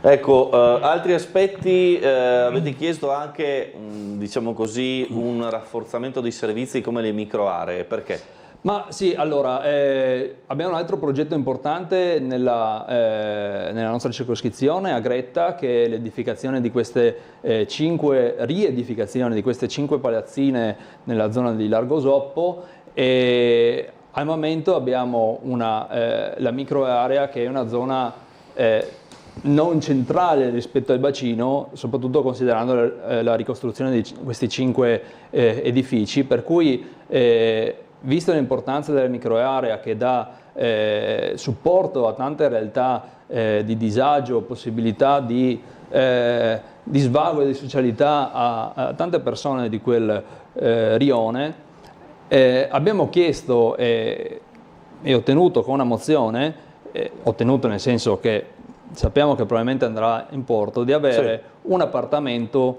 nelle nuove palazzine dedicato alla microarea, quindi lo spostamento dell'area di Via dei Toffani, che è anche un'area abbastanza piccola per le esigenze, insomma, che potrebbe avere la microarea, spostamento in uno dei nuovi appartamenti delle palazzine che si andranno a costruire a breve, e questo penso che sicuramente porterà a un miglioramento dei servizi della microarea. Abbiamo avuto uno scambio di vedute abbastanza acceso con il centrodestra, che sapendo di ricevere questa richiesta si era attivato per forse portare dalla propria parte, insomma, questo risultato a fronte di una mozione di Adesso Trieste. La realtà è che noi su questo argomento avevamo già lavorato nella scorsa consigliatura, avevamo fatto diversi interventi con ATER, incontri con ATER per capire come procedeva quel progetto, e l'esigenza della microarea l'avevamo portata avanti già nella passata consigliatura, per cui siamo arrivati a questa mozione Adesso Trieste, ma che insomma era sicuramente sposata da non solo tutto il centro-sinistra, ma anche gran parte del centrodestra, tanto che il presidente si era mosso con il presidente della circoscrizione, si era mosso con il presidente di ATER per avere un'assicurazione verbale. Noi invece, insomma, puntiamo a avere almeno una conferma scritta a fronte di una mozione che comunque esce come documento di tutto il Consiglio, per cui dalle iniziali rassicurazioni verbali del presidente di ATER al presidente della terza circoscrizione che verrà concesso questo appartamento, vorremmo una conferma scritta quanto prima che questa zona venga concessa. L'altra battaglia che va avanti è quella sul, diciamo così, dimezzamento dei consultori. Ma sì, banalmente abbiamo 7 circoscrizioni per 200.000 abitanti, ma ci accontentiamo di 2 consultori per tutta questa utenza. Roiano sarà uno dei consultori che rimarrà aperto, ma avrà sicuramente un incremento dell'utenza e anche dei disagi per gli spostamenti che dovranno essere affrontati dalle persone, la lontananza rispetto alla realtà del rione, come era la struttura precedente, l'organizzazione precedente, per cui abbiamo fatto anche noi in terza circoscrizione una mozione a supporto dei consultori, che già il numero attuale è al di sotto di quello che è previsto per legge, e andiamo ancora a ridurli. Noi nel centro-sinistra, insomma, compattamente siamo a favore non solo del mantenimento, ma anche dell'estensione di questi servizi di vicinato. Ahimè, questa mozione è stata bocciata dal centrodestra, quindi questa è una criticità, insomma, notevole. Allora, ci fermiamo un istante per la pubblicità, ritorniamo tra poco ancora con Daniele Vatta, altri argomenti naturalmente, le vostre mail, le vostre chiamate da casa, le aspettiamo. Muy bene.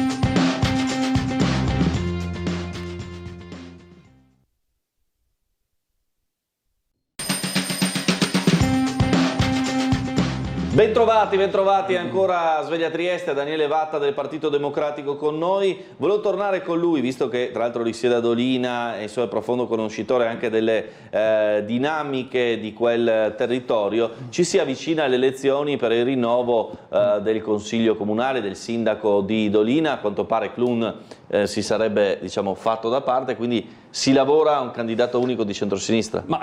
Sì, Clun ha dichiarato, insomma, che smette di fare il sindaco con questo secondo mandato, e adesso si sta lavorando alacremente a trovare un candidato unico che corrisponda a quell'accordo che c'era tra i partiti della maggioranza attuale, un accordo che dura da svariati anni e che non si vede perché, insomma, si debba far cadere, magari per logiche che vanno al di là del territorio di Dolina, per cui l'accordo adesso con l'espressione di un candidato del centro-sinistra da parte di Rifondazione Comunista, dal nostro punto di vista deve essere ancora in vigore, quindi il Partito Democratico sostiene il candidato Coretti e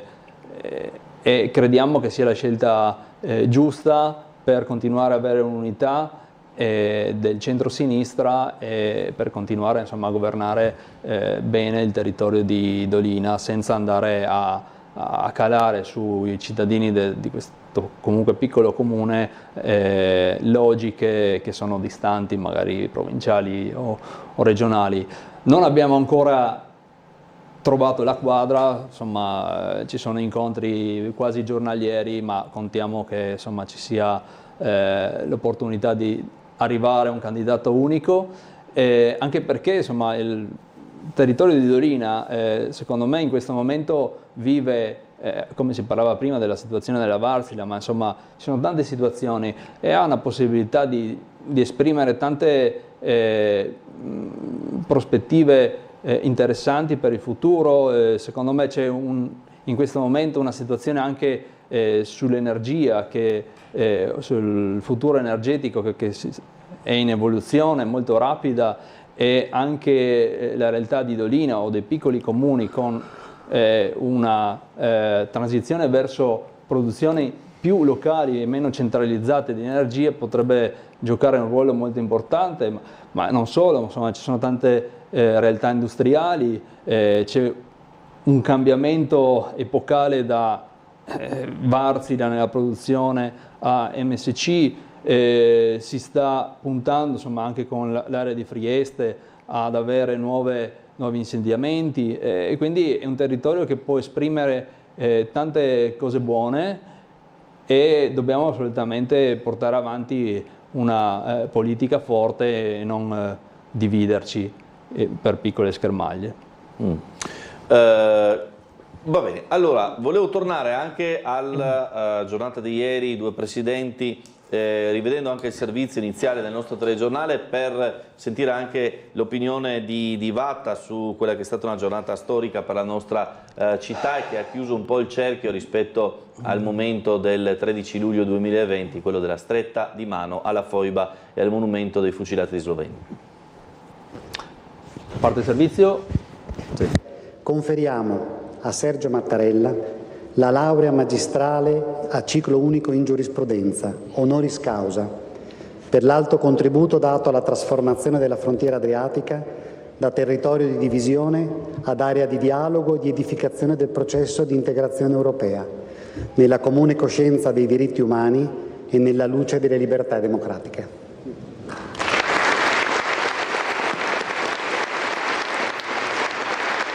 Messaggi di pace, di condivisione, di amicizia e di fratellanza che hanno stretto l'Italia e la Slovenia assieme in un percorso comune, e su questo la volontà di replicare questo messaggio di pace anche ad altri territori oggi in guerra. Questi termini utilizzati oggi nel corso della cerimonia di conferimento per la laurea honoris causa al Presidente della Repubblica Sergio Mattarella e all'ex Presidente della Repubblica di Slovenia Borut Pahor. La cerimonia ha avuto luogo nella sede dell'Ateneo Triestino nell'anno del centenario dell'Università degli Studi di Trieste, che si è così distinta per essere cerniera fra Italia e Slovenia in un ulteriore evento volto a consolidare i rapporti di amicizia tra i due paesi. Ripudio dell'egoismo nazionalistico e anzi l'aver perseguito una politica di riconciliazione retta sulla creazione e sul consolidamento di spazi e simboli dedicati alla memoria collettiva sono alla base della motivazione del conferimento della laurea. Il mondo ha bisogno di pace, stabilità, progresso, e l'Unione Europea è chiamata a dare risposte concrete alle aspirazioni di quei popoli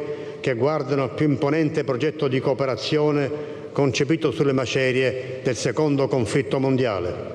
Concetti come amicizia, condivisione, dialogo sono stati la base sulla quale si è articolato l'impegno dei due presidenti in questi anni. Un processo a più tappe ma sempre vocato a un obiettivo comune riassunto in 4 lettere: pace. Ci siamo aiutati a vicenda. Insieme abbiamo vinto. Grazie a te ho cominciato a credere che persino in politica c'è posto per la vera amicizia. Mi auguro che nel nostro mondo l'amicizia riesca a prevalere sul risentimento e l'odio. Grazie. L'importanza della ricerca come strumento di collaborazione e di cooperazione. Università che devono essere libere, questo è il messaggio ribadito dal magnifico rettore dell'Università di Trieste, Roberto Di Lenarda. L'università è ricerca, l'università è condivisione, l'università, come anche ho detto io, deve creare ponti, e per cui è sbagliato chiudere i rapporti anche con gli altri enti scientifici, anzi dobbiamo supportarli, perché spesso ci dimentichiamo che nelle società in cui la libertà non è così diffusa, i germi più vivi che tengono viva la speranza sono proprio l'università, per cui chiudersi vuol dire metterli in difficoltà e non è questo l'obiettivo che abbiamo noi.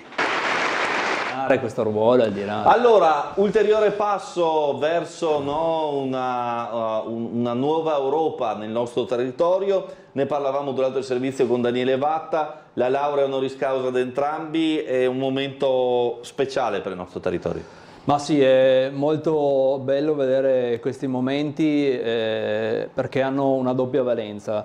La valenza storica per richiamare ciò che è stato e ciò che non vogliamo che sia, e soprattutto pensando al presente, alle numerose guerre che ci sono al momento. Ma anche l'altro aspetto, forse quello più importante, della riappacificazione tra popoli, condividere una storia, capire le differenze di visioni, ma non renderle dei muri, ma renderli degli elementi con cui ci si convive e si va avanti. Ecco, questo secondo me è l'elemento più importante, quello di rendersi conto di ciò che è stato, ma andare avanti e costruire un'unione di storie, di storia e di visioni in un'Europa che deve essere la somma di differenze, ma che chiaramente esprime una tradizione comune di popoli. Quindi questo è veramente l'elemento fondamentale. E io devo esprimere tutta la mia gratitudine per il presidente Mattarella, per come anche su questo fronte, questa nostra realtà di Trieste riesce a incarnare al meglio i valori della Repubblica Italiana. Quindi veramente un grazie a Mattarella. Faccio sentire a Vatta anche le parole del Vescovo Trevisi sulla giornata di ieri, che ha lanciato ancora una volta un appello anche sul fronte Silos. Peraltro nei giorni scorsi c'è stata la consegna della raccolta firme online su change.org proprio al Presidente Mattarella per la chiusura del Silos. Sentiamo il Vescovo. Viviamo pagine di storia di fatto, da quella stretta di mano, mano nella mano nel 2020, il 13 luglio, tra Mattarella e Boris Pahor, insomma ha, come dire, dato il via ancora di più a un'accelerata verso la riappacificazione storica, se così posso definirla. Sì, e io penso che siano pagine di storia da riscrivere tutti i giorni, perché la pace dobbiamo consolidarla continuamente, non darla per scontata, anche perché quello che sta avvenendo nel mondo ci sollecita a riprendere per le nuove generazioni. È bello che si faccia in università, di fronte a dei giovani, e dunque è quasi il passaggio di testimone da due presidenti al mondo giovanile, perché c'è un futuro da scrivere, ma un futuro di pace e di giustizia. E vorrei dire anche come un ponte verso altre terre che stanno attraversando la guerra, ma che possono intravedere invece anche tra l'Italia e la Slovenia la possibilità di un futuro dove non si è condannati a continuare a farsi la guerra, ma invece a costruire processi di giustizia e di pace. E più volte lei ha richiamato l'attenzione al prossimo, in riferimento anche a chi vive il dramma della rotta balcanica, ma anche in riferimento alle persone che soffrono a Trieste, ai cittadini anche triestini stessi. È un momento difficile economicamente e socialmente, però tutti assieme bisogna andare avanti. Evidentemente la pace riguarda non soltanto i rapporti tra le nazioni e gli stati, ma riguarda invece anche il tessuto della popolazione. Ci possono essere, e lo vediamo tante volte, conflitti per esempio anche all'interno delle famiglie, che ahimè generano addirittura dei femminicidi. È evidente che il disagio sociale, la mancanza di fiducia nel futuro, dunque un deficit di speranza, continua a denunciare Papa Francesco, ci sollecitano ad essere attenti gli uni agli altri. A me piace dire sì, certo, c'è la questione degli immigrati, il dramma del Silos, che è da chiudere il più la svelta possibile e dare un'accoglienza dignitosa per gli immigrati, ma anche per una dignità della città che è capace di fare molto meglio. Queste le parole del Vescovo. Vatta, che riflessione?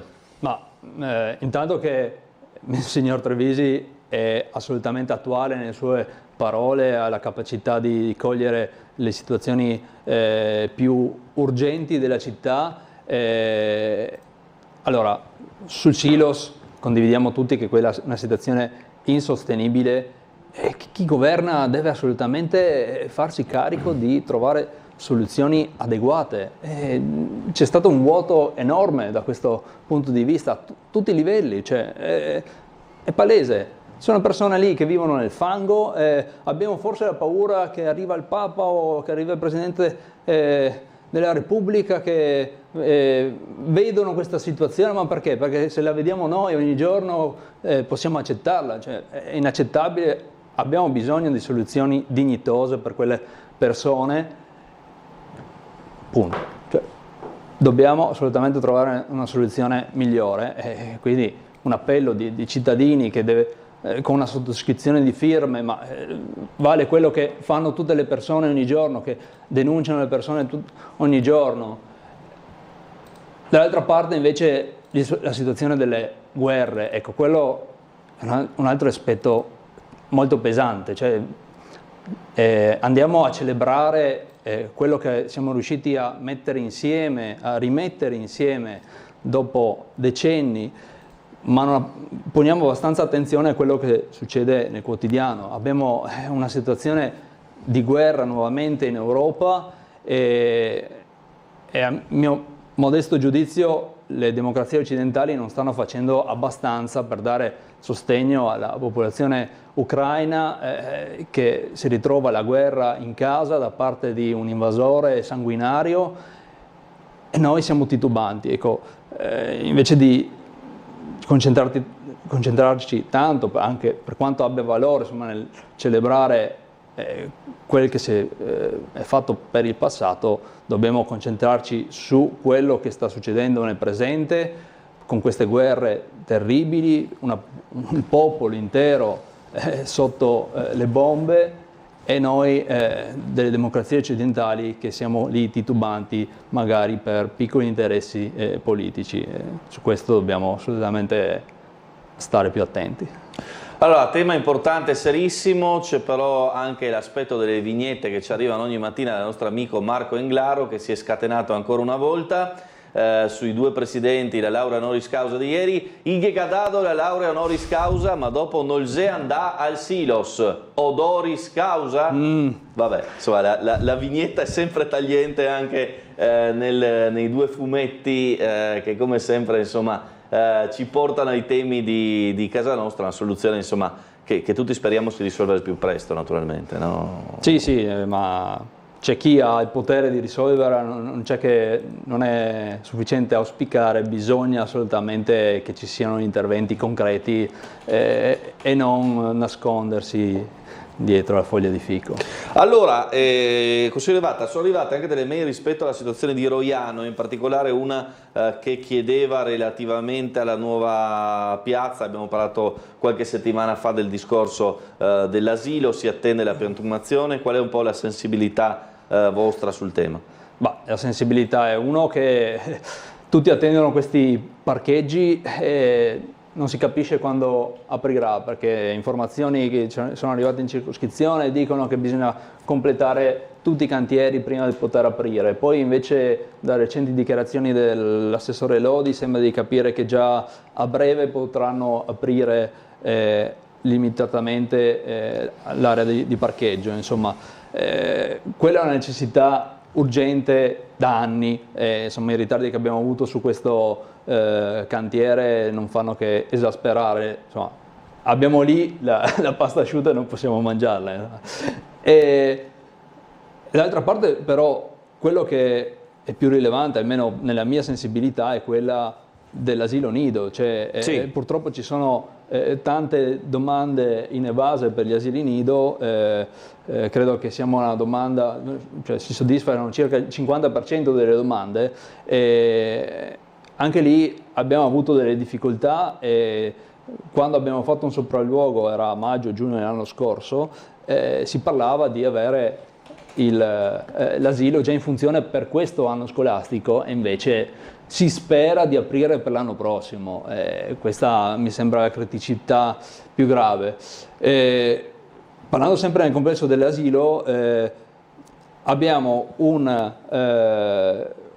impianto fotovoltaico che è stato installato, insomma, come da normativa per gli edifici nuovi e c'è la possibilità, insomma, l'abbiamo già accennato con la dirigente Iammarino, di immaginare con questo impianto fotovoltaico di andare a costituire una comunità energetica. Quindi anche noi in circoscrizione stiamo pensando, viste le regolamentazioni delle comunità energetiche recenti che sono uscite, che prevedono che bisogna costituire la comunità energetica prima dell'attivazione dell'impianto a cui fa riferimento, insomma, o che fa parte della comunità energetica. Allora il nostro auspicio, e lo chiederemo anche ufficialmente, di attendere l'allaccio di questo impianto fotovoltaico, ove possibile, per andare a costituire un primo nucleo di comunità energetica per quel territorio. Insomma, se,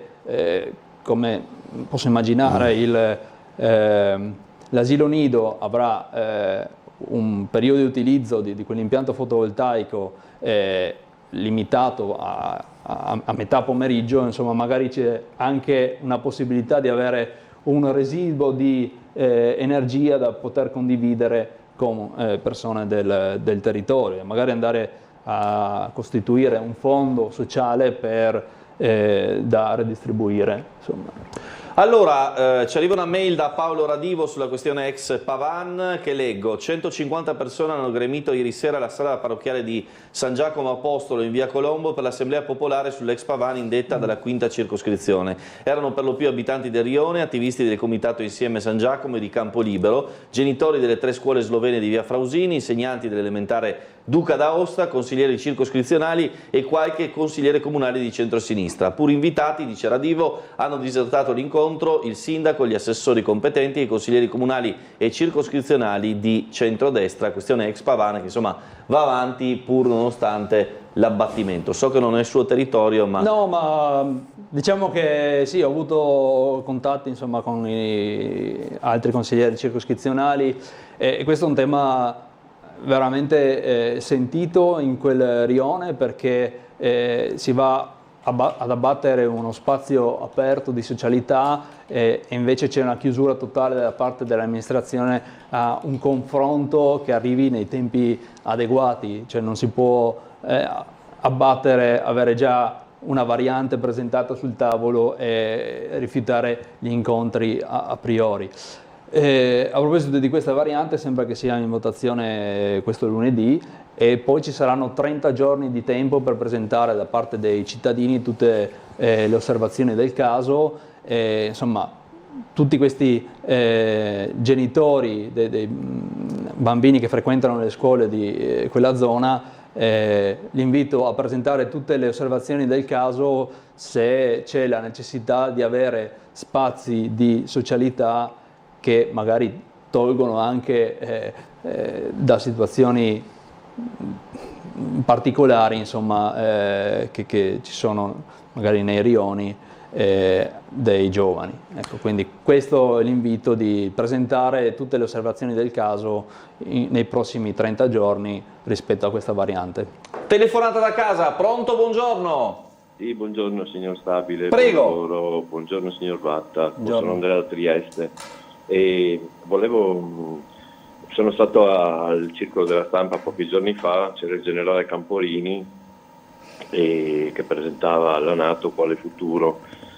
Ho potuto ascoltare solo l'intervento del generale Camporini, allontanare, ma ho letto la lettera dell'ambasciatore italiano presso la NATO che era stato invitato e non ha potuto venire, ma ha mandato una comunicazione scritta, cosa che io avrei volentieri obiettato, e qui mi riporto alle frasi del signor Vatta, che faccio un collegamento. Il signor Vatta ha detto l'Italia, l'Europa deve sostenere l'Ucraina che è aggredita.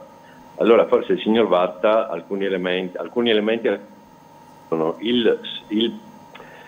l'ambasciatore italiano alla NATO nel comunicato diceva questa aggressione della Russia contro l'Ucraina senza alcun motivo, c'è una guerra di aggressione. Storicamente stabile, lo sa probabilmente anche il signor Vatta, che l'allargamento della NATO a est erano stati fatti gli accordi di Minsk, insomma c'è tutta una storia dietro a questa guerra qua, non nasce ieri, la guerra del Donbass nasce nel 2014. Dire che questa è una guerra di aggressione è già una premessa falsa, storicamente è falsa e la storia darà ragione a questo. In Ucraina è stato abbassato con grande fatica, perché Zelensky non voleva, Zaluzny non voleva, è stato abbassato l'età fino a 25 anni. Ora i 25 anni ucraini hanno dai 3 ai 4 mesi di addestramento e poi andranno in prima linea o nelle retrovie a seconda delle caratteristiche fisiche e di predisposizione. Allora vorrei dire al signor Vatta che forse non ha sentito le dichiarazioni sia di Cameron che della Nuland che di tantissimi congresso americano che questa è proprio palese. La NATO sta combattendo una guerra senza perdere nemmeno un suo uomo, però muoiono gli ucraini che si trovano in un paese distrutto per una guerra ormai persa. Gli ucraini non avranno mai un esercito numeroso come la Russia, non avranno mai carri armati, non avranno mai le armi, quindi sono condannati a una sconfitta a meno che gli europei e gli americani non decidano di scatenare una terza guerra mondiale. Ora io so che il PD il PD ha abrogato ormai da lungo tempo questa sua visione di sinistra, tanto che si è scisso con Renzi, Calenda, dando vita a questi partitini che fanno l'ago della bilancia, come ha fatto Mastella quella volta. Ormai la storia italiana politica è piena di questi partitini che fanno cadere i governi per giocarsela. Il PD ha abdicato alla sua missione di pacifismo nel mondo, è diventato guerrafondaismo. Allora io inviterei il signor Vatta, che è perfettamente in età di andare a combattere, è perfettamente in età di andare a corpi. L'Ucraina ha appena fatto la richiesta all'Italia, forse il signor Vatta non lo sa nemmeno, di mandare là dei volontari. Signor Vatta, lei, come tutti quelli come lei, vada a difendere lei, l'onore e la dignità degli ucraini aggrediti, poveri, che ora, forse voi ieri non avete ascoltato alle 10 perché non so, state lavorando ancora, non vi siete ascoltati Tutta la città ne parla su Radio Rai 3, quando ha parlato la rappresentante ucraina in Eravamo Italia. in diretta per il Presidente, Eravate in diretta. no? Allora ha dichiarato che gli ucraini stanno tornando in Ucraina perché dappertutto nel mondo dove sono stati accolti fanno una vita misera. Quindi l'Italia ha dato moralmente, le parole sono della rappresentante ucraina, dice che i paesi hanno dato tanto appoggio morale, ma poi quando arrivano qua non hanno casa e lavoro. Chiaro, chiarissimo, però casa e lavoro dopo è un altro discorso, ma giusta comunque questa notazione. Dopodiché sul tema di merito la risposta del nostro ospite Vatta. Temi, abbiamo poco tempo per rispondere, ma allora,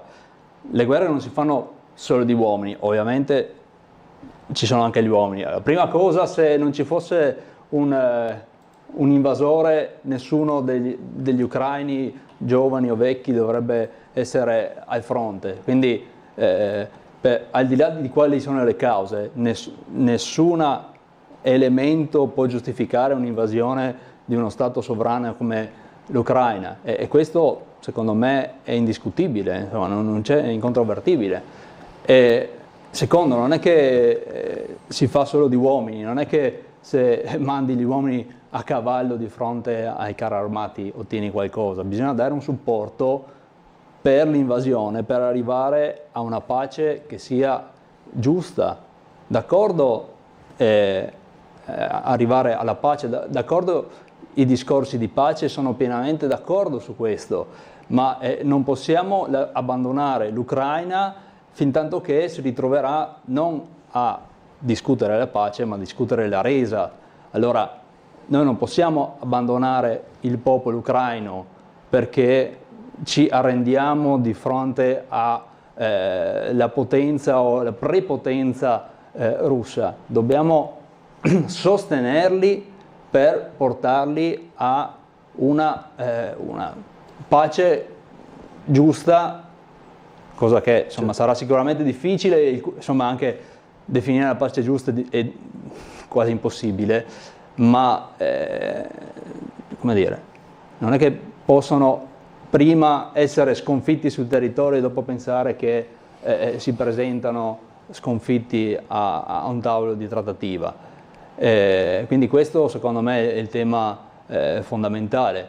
Poi che insomma gli accordi di Minsk non siano stati rispettati, insomma, questo posso anche essere d'accordo, ma l'invasione russa mi pare che sia un atto che va al di là di questi discorsi. Certo. Grazie a Daniele Vatta del Partito Democratico per essere stato con noi questa mattina. Io vi rimando a ore 13 su Tele4, poi il TG delle 13:20 come sempre, questa sera alle 19:30. Restate con noi.